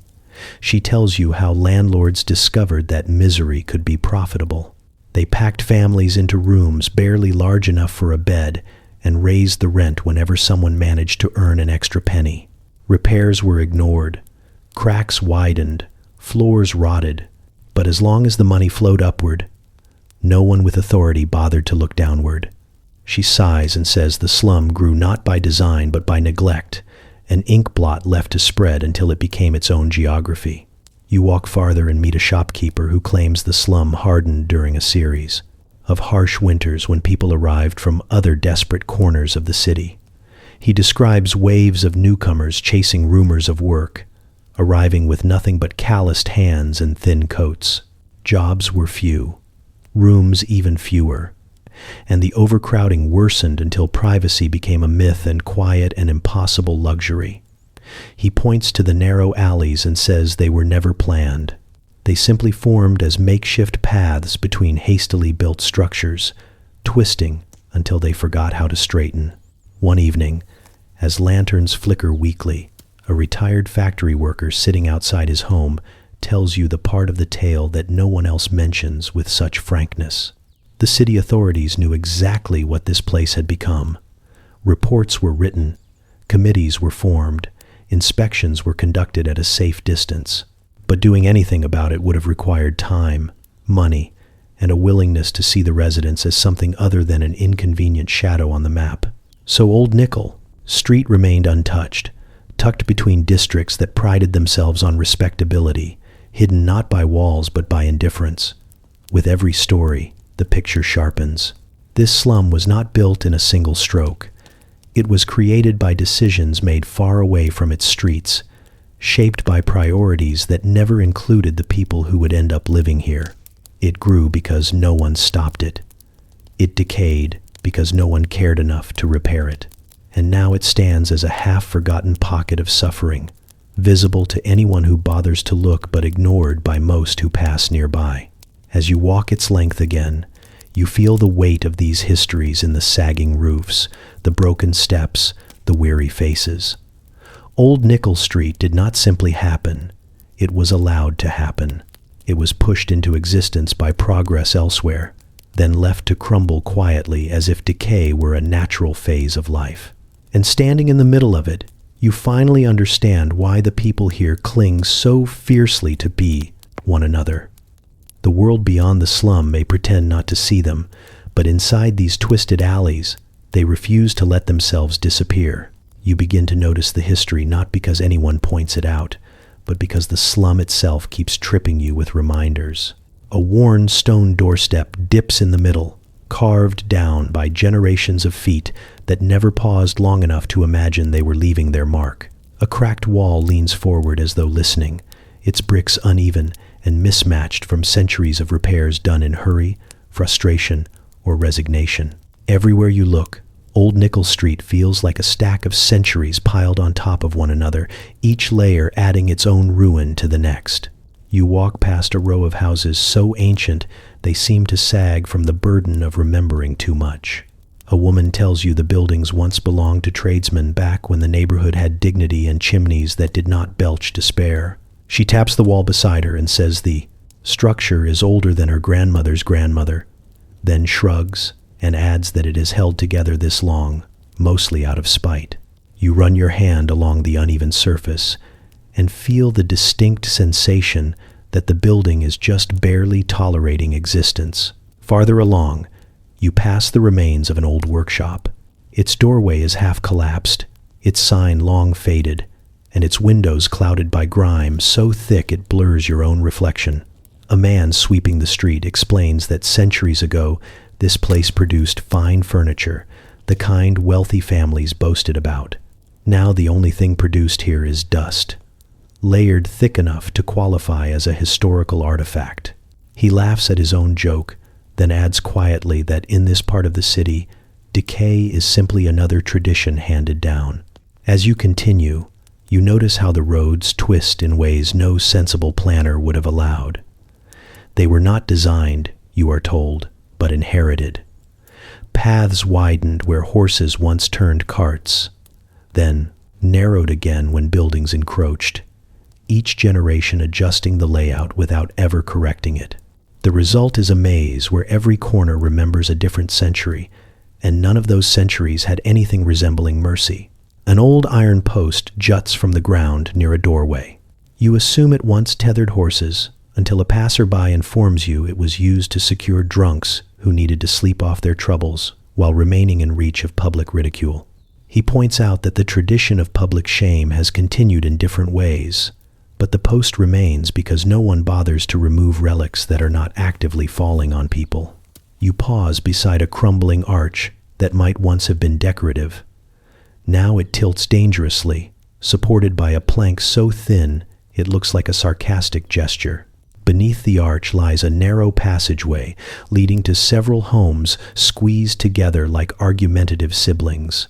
The stones in the passage are uneven, each one sunken in a way that suggests generations attempted to fix them, but eventually accepted that the stones had their own preferences. Standing there, you feel the weight of all the decisions that led to this moment. The slum is not simply worn from time. It is worn from mistakes that no one ever took the blame for. Hasty construction that became permanent, neglect that calcified into tradition, poverty passed down as reliably as hair color. Every brick seems to whisper a reminder that suffering does not start fresh each generation, but arrives with a lineage. You look around and realize Old Nichol Street is not haunted by ghosts. It is haunted by choices made long ago, choices that still echo through its alleys, shaping lives that never had a chance to make different ones. The past here never went away. It simply moved in and refused to leave. You notice them before they even open their mouths. They arrive in clusters, wrapped in coats so polished they look allergic to dust, stepping into Old Nichol Street with the cautious awe of people entering a museum exhibit rather than a neighborhood where real lives unfold.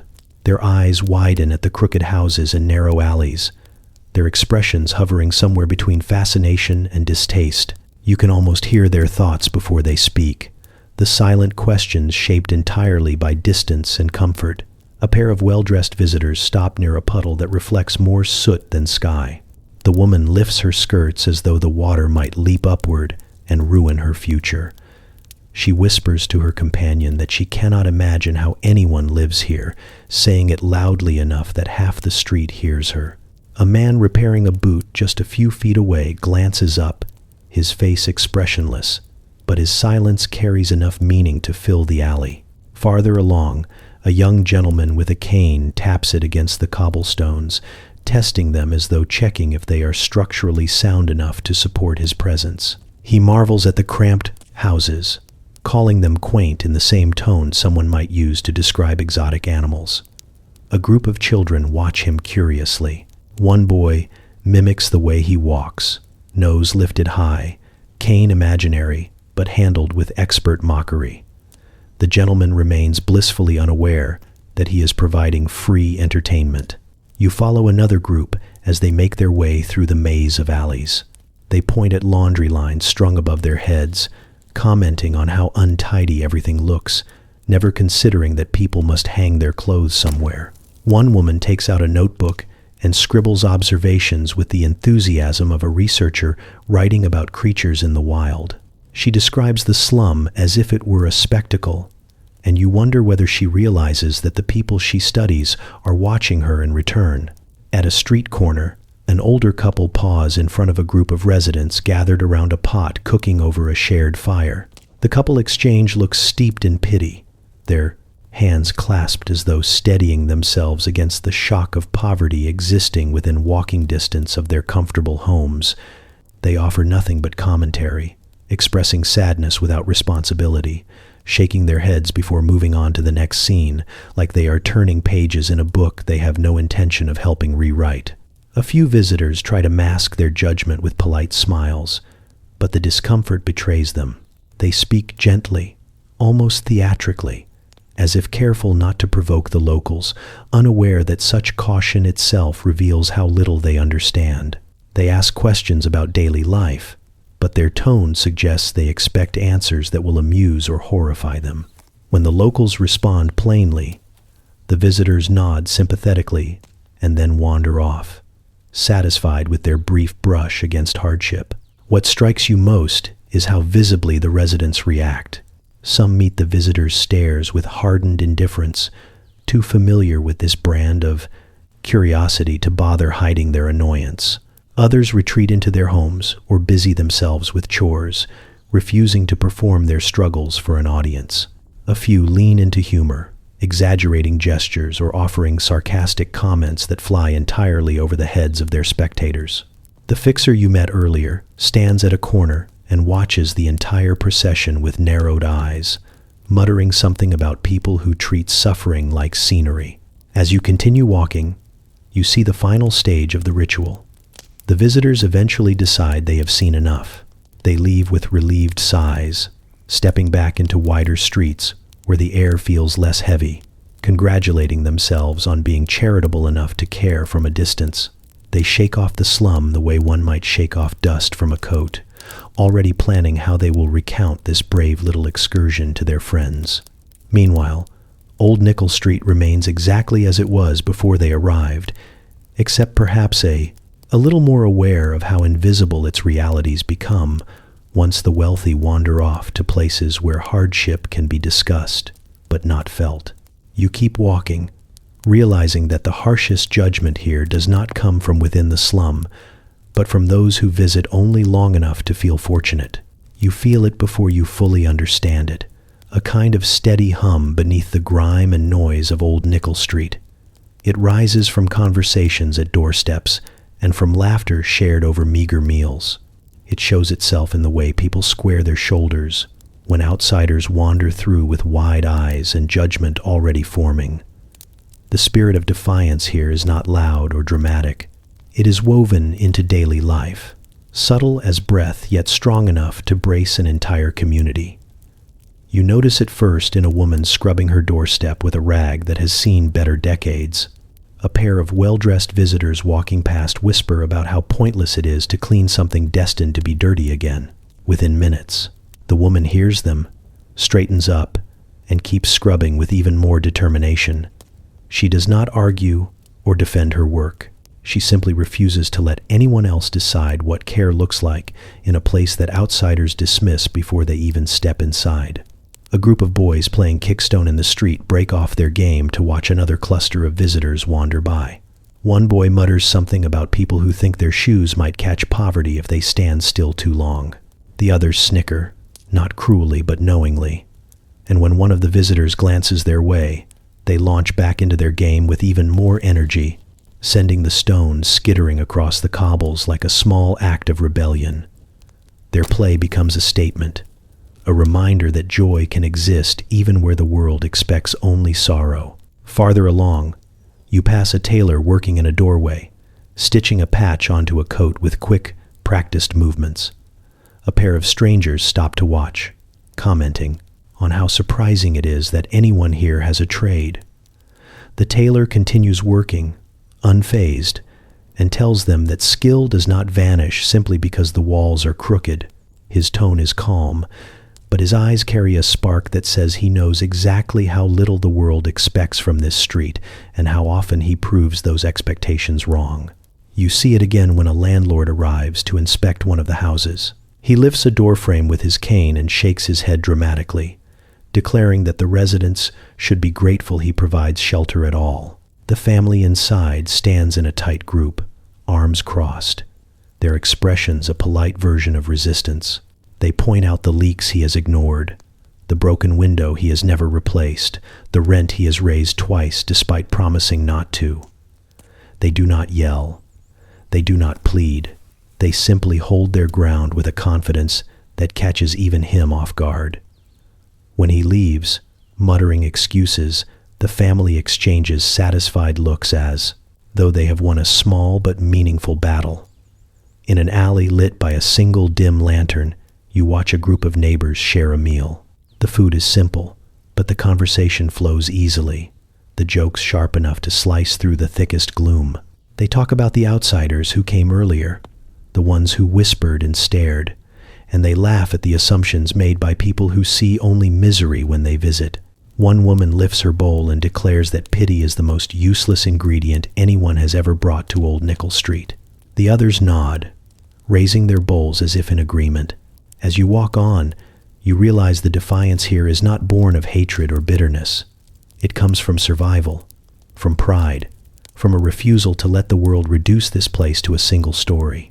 Every gesture, every shared joke, every stubborn act of care pushes back against the narrow image imposed by those who visit only to gape. You feel that hum again, steady and grounded, rising from the very stones beneath your feet. It is the sound of people claiming their own identity, piece by piece, in a place where the outside world insists on writing the ending for them. They refuse that ending entirely. You notice it almost by accident, because kindness in Old Nichol Street rarely announces itself with fanfare. It slips through the alleys quietly, moving with the same caution as everything else in the slum. You are walking behind a woman carrying a pot wrapped in old cloth, steam escaping in thin ribbons. Her steps are quick but steady, her face set with purpose. At first you assume she is simply hurrying home to feed her family, but when she turns into a narrow passage you have not explored, curiosity pulls you along. She stops at a crooked doorway and knocks twice, soft enough not to draw attention, firm enough to be recognized. A moment later, the door opens to reveal an older man hunched over a cane. His face looks like it has been carved from worry, every line a story of winters survived and meals missed. The woman greets him as though this visit is a normal part of her day, and she hands him the pot with a warmth that has nothing to do with the steam rising from it. He tries to protest, insisting that she needs it more, but she waves him off with a practiced scold, saying she made extra on purpose. You doubt that she ever makes extra by accident. Inside his home, you catch glimpses of a room stripped down to its bare bones. A thin blanket folded on a cot, a single candle flickering on a crate pretending to be a table. You realize how easily someone could live here unnoticed, how quickly a person could fade into the cracks of this place if neighbors did not keep an eye out for one another. The man thanks her in a voice that trembles more from emotion than age, and the woman pats his arm before turning to leave. She passes you without acknowledging your presence, her expression already shifting to the next task waiting for her. Later, you see the same woman again, this time crouched next to a child, trying to fix a toy that looks far beyond repair. She examines the splintered wood and frayed string, and instead of declaring it hopeless, she tells the child she knows someone who can mend almost anything. The promise is modest, but the child's face brightens as though she has offered a treasure. You follow her with your eyes as she moves through the slum, noticing how people greet her with nods and small smiles. It becomes clear she is one of those quiet pillars, holding up pieces of a world that would otherwise collapse. She does not carry wealth or influence. She carries familiarity, reliability, the kind of presence that steadies everyone else simply by existing. Later in the evening, you sit near a group sharing scraps of bread around a small fire. Someone mentions the woman with the pot, and the others nod knowingly. They talk about how she visits the sick, checks on widows, watches children when parents are stuck in long shifts. No one describes her with reverence or grandeur. They speak of her the way you might speak of running water or a sturdy wall, something essential but easy to take for granted. You sense that this is what kindness looks like here, stitched into the hours instead of performed for applause. You think back to the man accepting the pot of food, his gratitude lingering in the air. You think of the child clutching a broken toy with new hope, and you understand in a way you did not before that life in Old Nichol Street is not defined only by hardship or hunger. It is shaped just as much by these small moments that float between houses like breath on a cold morning. They do not erase the misery, but they soften it, binding people together in ways the outside world rarely sees. You walk on, realizing that the slum survives not because of what it lacks, but because of what its people give one another when no one else is watching. You sense it the moment you step into the small courtyard, tucked between leaning houses, where two groups of residents stand on opposite sides like rival teams, preparing for a match no one actually scheduled. On one side, older men in caps talk about how things used to be done, their voices coated in the confidence of people who have survived enough to believe their methods are proven. On the other side, younger workers argue that the slum has to change if it wants to survive, though they say this while kicking at the crumbling stones under their feet, which do not seem particularly open to improvement. You drift closer and notice that the argument is not hostile. It is more like a long-standing debate repeated so often that everyone knows their lines. A man in his 60s insists that the old ways kept the community together. He gestures at the alley like he is presenting evidence, ignoring the fact that the alley currently smells like damp boots and boiled cabbage. A young woman responds that tradition does not patch leaking roofs or create jobs, and the older man replies that neither does arguing. Around them, neighbors carry on with chores, glancing over occasionally the way people watch familiar weather patterns. As you wander deeper into the slum, you see these tensions ripple through daily life. A group of older women sit by a window, sewing by hand, because that is how their mothers did it and how their mothers' mothers did it.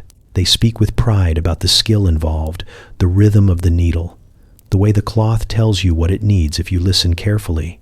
Outside, a young man leans against the wall describing a machine he saw at a factory that can finish the same work in a fraction of the time. He says the future is coming whether the slum is ready or not, and one of the women mutters that the future can wait its turn like everyone else. At the market stalls, you watch a butcher wrap meat in old newspaper, repeating the same technique he has used for decades, while a younger vendor tries to sell neatly bundled portions tied with string. He announces it makes people feel more respectable when they carry it home. The butcher snorts loudly enough to make a passing dog jump. He says respectability does not matter if the meat is tough, and no fashionable string will make a bad cut tender. You see it again in a cramped living room where a family prepares for a small celebration. The older relatives insist on traditional songs, the kind passed down through so many generations that no one remembers the original words. The younger ones want something livelier, something that feels less like a lullaby. They tease each other, pull faces, argue over instruments, and finally settle on a messy blend of both. The result is surprisingly charming, even if the rhythm wobbles like an unsteady wheel. As night settles, you overhear two neighbors discussing the rising pressure from outside. One mentions officials talking about redevelopment, using words like progress and improvement. The other responds that progress usually means losing what little they have. They both fall quiet at the thought, staring at the slanted houses illuminated by lantern light. The younger neighbor wonders if change might bring something better, and the older one says maybe, but better, for whom is always the real question. You keep walking, taking in the contradictions that define Old Nichol Street. People cling to traditions because they offer familiarity in a world that often shifts without warning. Others push for new ways because the old ones have left them cramped, hungry, and exhausted. Neither side is entirely wrong, and neither seems able to imagine a path that does not require sacrificing something precious. By the time you return to the main alley, you understand that the tension is not a battle. It is the sound of a community trying to balance memory with survival, heritage with necessity, pride with practicality. Old Nichol Street is caught between centuries, holding on with one hand and reaching forward with the other, hoping something solid lies within that uncertain space.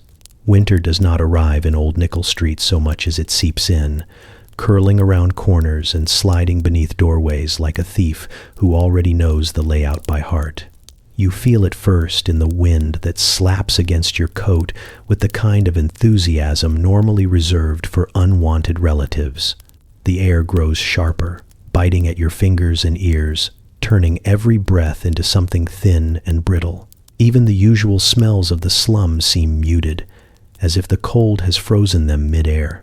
You notice how quickly the season reshapes daily life.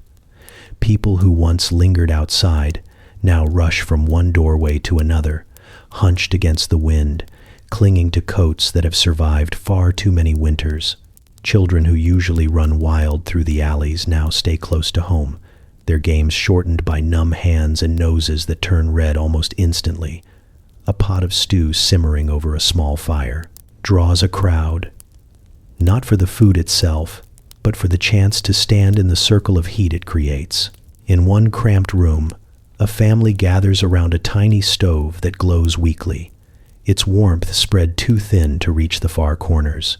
The mother adds another piece of coal, watching it catch with the hopeful expression of someone who knows she cannot spare much more. The father rubs his hands together, promising the children that the worst of winter will pass soon, though even he looks uncertain. You feel the heaviness that fills the room, the way cold makes every worry settle deeper into the bones. Outside, you follow a man carrying a bundle of firewood tied together with worn rope. He moves quickly, his breath forming clouds that vanish as soon as they appear. When you ask where he found the wood, he laughs softly and says he has places, none of which he plans to share. In a neighborhood where warmth is a currency, information becomes a treasure. He disappears into his home, leaving behind only footprints that begin to fade as frost creeps over the ground. You walk past a group of women discussing everything winter refuses to forgive. Leaks in the roof, drafts that sneak through walls, blankets so thin they might as well be bedsheets. They speak with the calm frustration of people who have lived this season enough times to know its tricks. Yet they also swap solutions, offering scraps of cloth, extra coats, or advice about how to block a window with newspaper.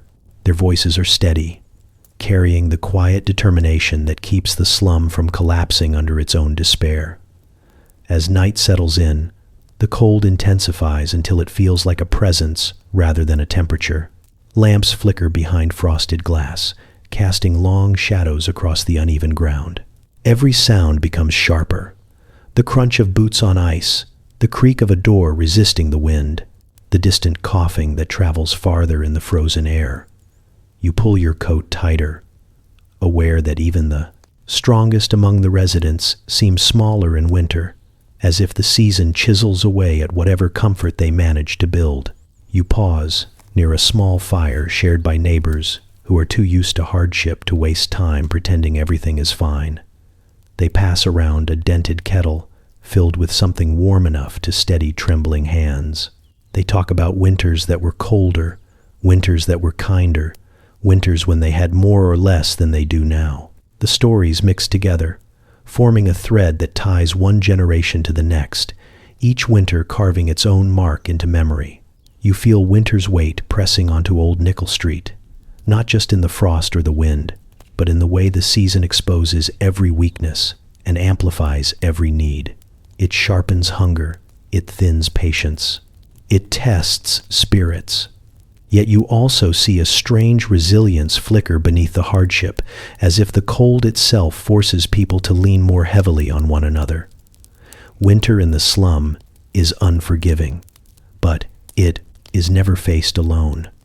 You begin to notice it in the small, ordinary moments, the ones that slip past you at first because you are too busy sorting through the noise and the smell and the chaos. But then it gathers, piece by piece, until it becomes impossible to ignore. Old Nichol Street, for all its hardship and hunger and cold, stitches itself into a community with a stubbornness that feels almost miraculous. You see it in the early morning when a woman steps outside with a bucket of water and tosses the contents across the cobblestones, clearing a patch where children can play without slipping. She mutters that she will not have anyone breaking bones on her watch, and a neighbor across the way shouts that the children manage to bruise themselves perfectly well without icy pavement. The two exchange insults softened by laughter, the kind of laughter shared by people who have known each other long enough to skip formalities. When you turn down the next alley, a man leans out of a stem window and hands a loaf of bread to the family below. He explains that the bakery threw out a batch earlier and he rescued what he could. The family accepts it with the casual gratitude of people for whom sharing is second nature, not an event worth announcing. They offer him a bowl of stew in return, and the exchange is so fluid, so practiced, that you realize it must happen in some form every day. A little farther on, you spot a girl helping an elderly neighbor walk to the shared fire at the center of the courtyard.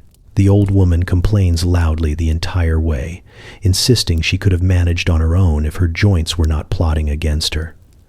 The girl rolls her eyes and adjusts her grip on the woman's arm. When they reach the fire, the neighbors already sitting there make room without needing to be asked. Someone passes the girl a cup before handing another to the old woman, as though this ritual has been performed 100 times before and will be performed 100 times again. You stop near a doorway where two men are repairing a sagging beam with materials that look suspiciously like leftovers from other households. They argue over measurements, neither willing to admit the other might be correct, but they work in perfect synchronization. When the beam finally holds, a small cheer rises from the crowd that is quietly gathered, and someone jokes about sending a bill to the landlord. The laughter ripples outward, warming the cold air in a way the weak winter sun cannot. You notice how quickly people respond when trouble brews. A child begins to cry, and within moments, 3 adults emerge from different homes, each assuming the sound belongs to one of their own. They kneel beside the child, offering scraps of cloth, a piece of candy, or a story meant to distract from whatever caused the tears. Once the child is soothed, the adults disperse again, returning to their tasks without waiting for thanks. At night, you watch entire families huddle near fires, not separated by blood or age or background, but bound together by the simple need to keep warm. Stories pass from one group to another, flowing like shared breath in the darkness. Someone sings a tune inherited from grandparents, and someone else adds harmonies that were never taught but learned by osmosis through years of proximity. You sense the truth of it as you walk. This place survives because people here braid their lives together, knotting them tightly enough that even misery has difficulty pulling them apart. They argue, complain, tease, and shout, but beneath every word lies a quiet certainty that they belong to one another in ways the outside world cannot understand. Despite the cold, despite the hunger, despite every force pressing down on these slanted roofs and crooked walls, Old Nichol Street finds a way to become more than a slum. It becomes a community that refuses to fracture. You find yourself walking beside a trio of reformers who enter Old Nichol Street with the confident stride of people who believe understanding can be achieved through observation alone. They carry notebooks clutched to their chests, pencils sharpened to dangerous points, and expressions arranged somewhere between concern and academic excitement. One of them announces that they are here to document conditions, as though the slum has been waiting patiently for someone to label its misery in neat handwriting. They begin their tour by examining a row of houses that lean so dramatically they look like they fell asleep against each other. The reformers scribble furiously. One murmurs about structural instability. Another notes inadequate ventilation. The third remarks that the damp is likely responsible for the persistent cough heard across the slum. A resident lounging on a doorstep listens with raised eyebrows and then remarks that they could have saved time by asking anyone who lives there. The reformers smile politely and continue writing as if first-hand knowledge might contaminate their pure, unfiltered theories. Farther down the alley, they stop to discuss sanitation. They gesture at puddles, drains, and buckets with professional seriousness, drawing neat diagrams of everything residents learn to navigate long before these visitors learn to tie their laces. A woman hanging laundry overhears them suggest building a public bath, and she snorts loud enough to turn their heads. She tells them that a bath is a fine idea if they plan to supply the water, the fuel, and a miracle large enough to convince landlords to maintain it. One reformer writes bath improvement potential in his notebook with the enthusiasm of someone who has never argued with a landlord in his life. When children race past, weaving through the reformer's legs with expert agility, the visitors cringe as though chaos itself has touched them. They comment on the dangers of unsupervised play and begin designing hypothetical playgrounds in the margins of their notes. Meanwhile, an older boy guides the younger ones around obstacles, keeping them safe with more awareness than any tidy diagram could capture. The reformers miss this completely, too focused on theorizing to notice the lived systems already in motion. The group pauses at a small gathering where neighbors share tea brewed from leaves steeped far beyond their prime. One reformer remarks on the lack of nutritious options, listing possible dietary interventions. The residents listen politely until one man asks whether the reformers have ever tried living on factory wages. The reformers exchange uncomfortable glances, then jot down income disparity as though they have just discovered it. The neighbors go back to their tea, unimpressed, but mildly entertained. You watch as the reformers debate housing solutions, suggesting wide streets and uniform buildings. They imagine clean lines, fresh plaster, orderly courtyards, all designed to improve life. What they fail to see is how much of the slum's heartbeat pulses through its closeness, the way neighbors can reach each other in moments of need because walls are thin and alleys are narrow. They see only disorder, not the quiet acts of care woven through it. As the tour continues, the reformers become increasingly inspired by their own ideas. They speak in confident phrases about upliftment, transformation, and social progress. They talk over the voices of residents trying to explain what they actually need: warmth, fair wages, honest landlords, clean water that does not vanish each time the pipes groan. The reformers nod thoughtfully, but do not adjust their notes. By the time they prepare to leave, their notebooks bulge with sketches and theories that seem to float above the reality beneath their feet. They walk out satisfied, eager to present solutions crafted from observation but not from understanding. You remain behind, watching the residents return to their routines. Children chase one another. A woman stirs a pot over a fire. Neighbors chat across windows. Life continues, imperfect but rooted in bonds the reformers never truly saw. You realize that the heart of Old Nichol Street is not something you can record in a notebook. It is something you have to live beside long enough to feel. You hear the word demolition whispered long before anyone says it aloud with confidence. It drifts through doorways and across courtyards, floating alongside the smoke from cooking fires. At first, it sounds like another rumor born of winter misery, one of those ideas that warms people briefly before fading away. But then you start hearing it from people who never bother with gossip, people who speak slowly and think before they open their mouths. That is when you realize something is shifting beneath the uneven stones of Old Nichol Street. The first time you see the officials touring the slum with purposeful strides, you understand the seriousness of it. They walk with clipboards tucked under their arms, pointing at roofs, walls, and puddles, as though identifying evidence in a case already decided. One of them shakes his head at the houses leaning against one another like weary drunks, and he writes something with the satisfaction of a man confirming a conclusion he arrived at before stepping foot inside the neighborhood. Residents watch from doorways, arms crossed, expressions guarded. They recognize the look of people evaluating property, not people evaluating lives. Debate spreads quickly. Some neighbors gather in small groups to argue about the future. A few admit that the idea of cleaner streets, solid walls, and steady heating sounds tempting, especially on days when the cold settles into their bones. They talk about children growing up in a safer environment, about rooms that do not leak or sag, but their voices waver when they ask the question, hanging silently over all of them. Where would they go? And would anyone bother to bring them back once the dust settles? Others respond with fierce certainty. They say the slum may be crumbling, but it is theirs. They remind anyone who will listen that community cannot be rebuilt on blueprints. You cannot replicate decades of shared meals, borrowed coal, and neighbors who know exactly when to knock on your door. One man shouts that tearing down the slum is easy, but tearing down the consequences never is. His words spark murmurs of agreement, the kind of low rumble that feels like the beginning of resistance. Reformers return with polished optimism, explaining that replacement housing will be modern and efficient.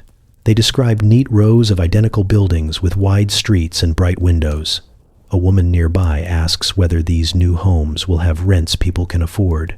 The reformers falter, exchanging glances before offering vague assurances. Their hesitation travels through the crowd like a cold breeze, and someone mutters that promises are cheaper than bricks. You walk beside residents as they discuss what demolition truly means. An older woman says losing the slum is losing the only place that has ever known her. A young father worries about moving somewhere far from the factory, where wages will disappear into transport costs. A widow sits quietly, staring at the houses that hold memories like pressed flowers, fragile but precious. She finally speaks, saying that a place can be broken and beloved at the same time. As tension rises, you notice the slum itself reacting, as though aware of the threat hovering above it. Families reinforce walls with mismatched boards. Neighbors help patch roofs. Children sweep alleys with brooms twice their size. These small acts feel less like repairs and more like declarations. The slum refuses to look abandoned while people still live inside it. Late one evening, you join a gathering around a shared fire. Conversations tumble over one another. Some argue passionately for change, insisting that survival should not feel like punishment. Others say no. The amount of modern convenience is worth losing the closeness that makes Old Nichol Street a place rather than a problem. No one reaches agreement, but everyone cares deeply enough to stay until the fire dies down. As you listen, you realize the debate is not really about buildings or streets. It is about identity, belonging, and the fear of becoming invisible once the walls come down. The slum may be worn and crooked, but it holds lives shaped by endurance and connection. Replacing it is not as simple as clearing ground. The people know that. The planners do not. You feel the shift in the air before anyone speaks it aloud, a heaviness settling over Old Nichol Street like another layer of winter. The threat of displacement hangs everywhere, woven into conversations at doorsteps and murmurs exchanged over shared fires. People walk with a tension that sits just beneath the surface, the kind that makes every sound sharper and every silence louder. It is not fear exactly. It is something deeper, a kind of dread that grows when you realize the ground beneath you is no longer promised. You see it clearly in a woman standing outside her doorway, arms folded tightly as she listens to a neighbor read a notice posted by officials. The paper flaps in the wind, crisp and official, painfully clean against the worn wood.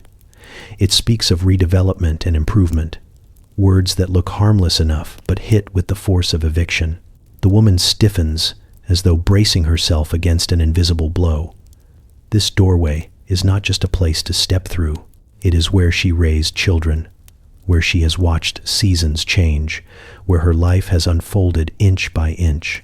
Just down the alley, a young father gathers his children close while explaining that they may have to move. His voice tries to sound steady, but the children sense what he does not say. They ask if their friends will come with them, if the new place will smell the same, if there will be room to play. He promises what he can, but even his eyes wander to the uneven walls around them, as if memorizing details he once took for granted.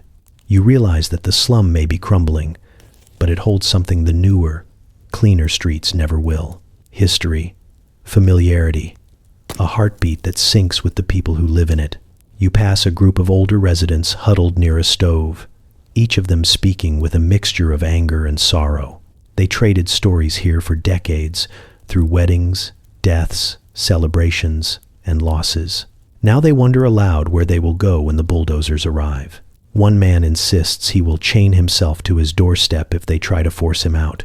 The others laugh, but the laughter feels thin, stretched over too much uncertainty. They all know he means it more than he wants to admit. At the market, vendors discuss rumors with the intensity of strategists planning for war. Some argue that leaving might offer a chance at a better life. Others say better for whom, and who gets to decide what better even means. The conversations swell with frustration, hope, disbelief, and grief, all tangled together like old rope fraying at the ends. And beneath every debate lies the same truth. The slum may be rough and worn, but it is theirs. It is the only world many have ever known. As you move through the alleys, you notice people lingering outside their homes longer than usual, as if trying to absorb every detail.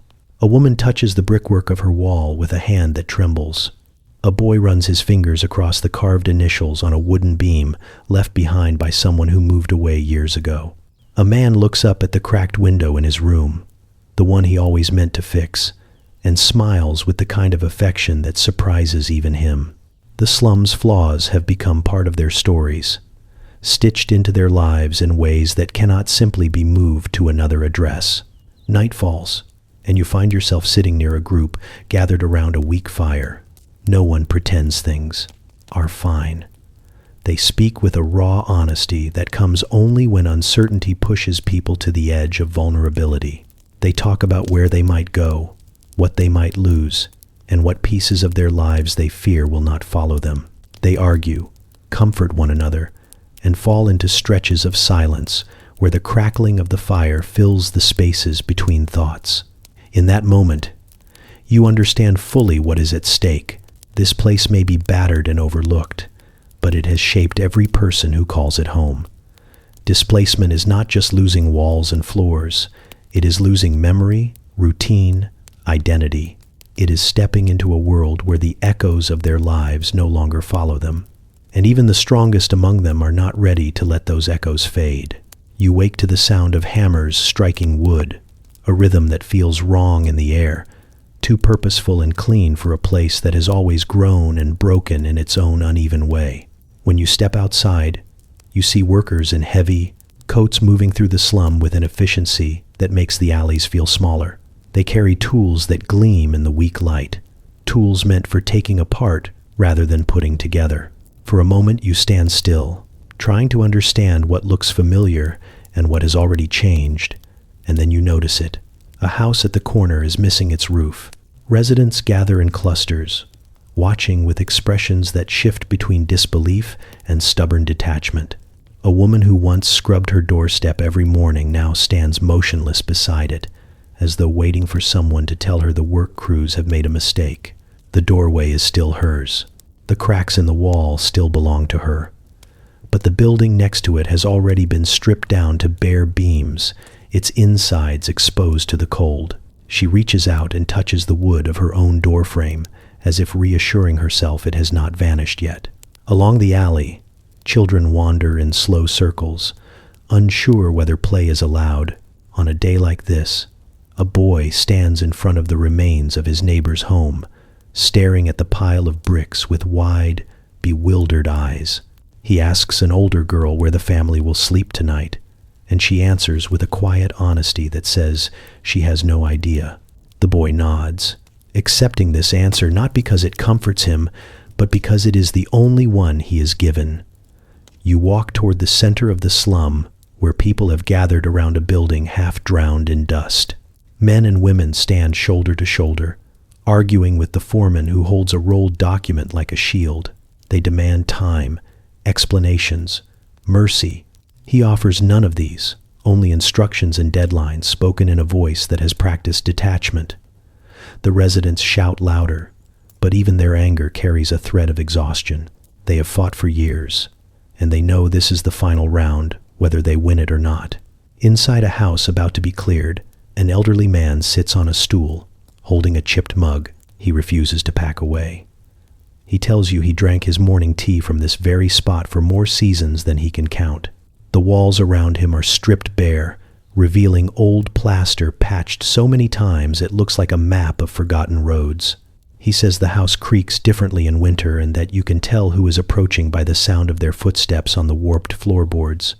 Soon none of that will matter, but he says it anyway, passing the memories into the air like something worth keeping, even if nothing else can be saved. You step outside and see gaps forming where homes once stood, empty spaces swallowing the shape of the neighborhood. The alleys that once twisted confidently now lead nowhere, ending abruptly in piles of rubble. Smoke from cooking fires rises beside dust from the demolition, blending into a haze that makes the slum seem both present and already fading. Someone nearby mutters that the streets look naked, stripped of the clutter that gave them character, and the remark lands with an ache no one tries to hide. Neighbors gather belongings with hurried, unpracticed hands.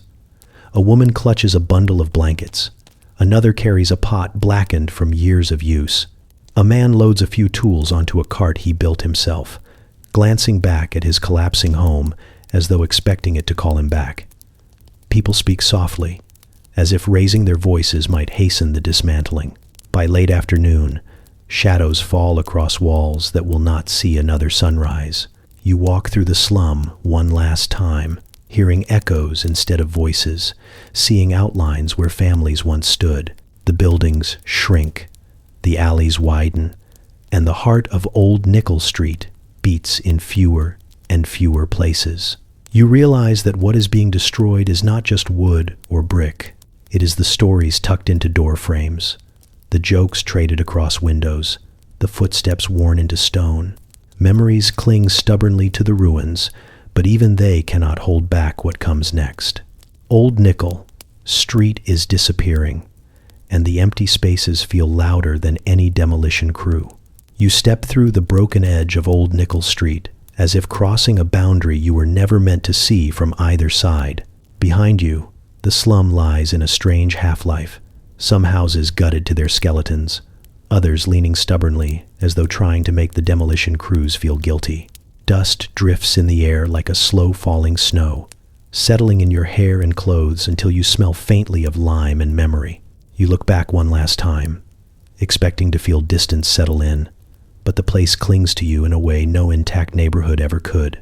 You walk carefully around a pile of shattered bricks that once formed a corner shop whose stale bread somehow tasted better than it should have.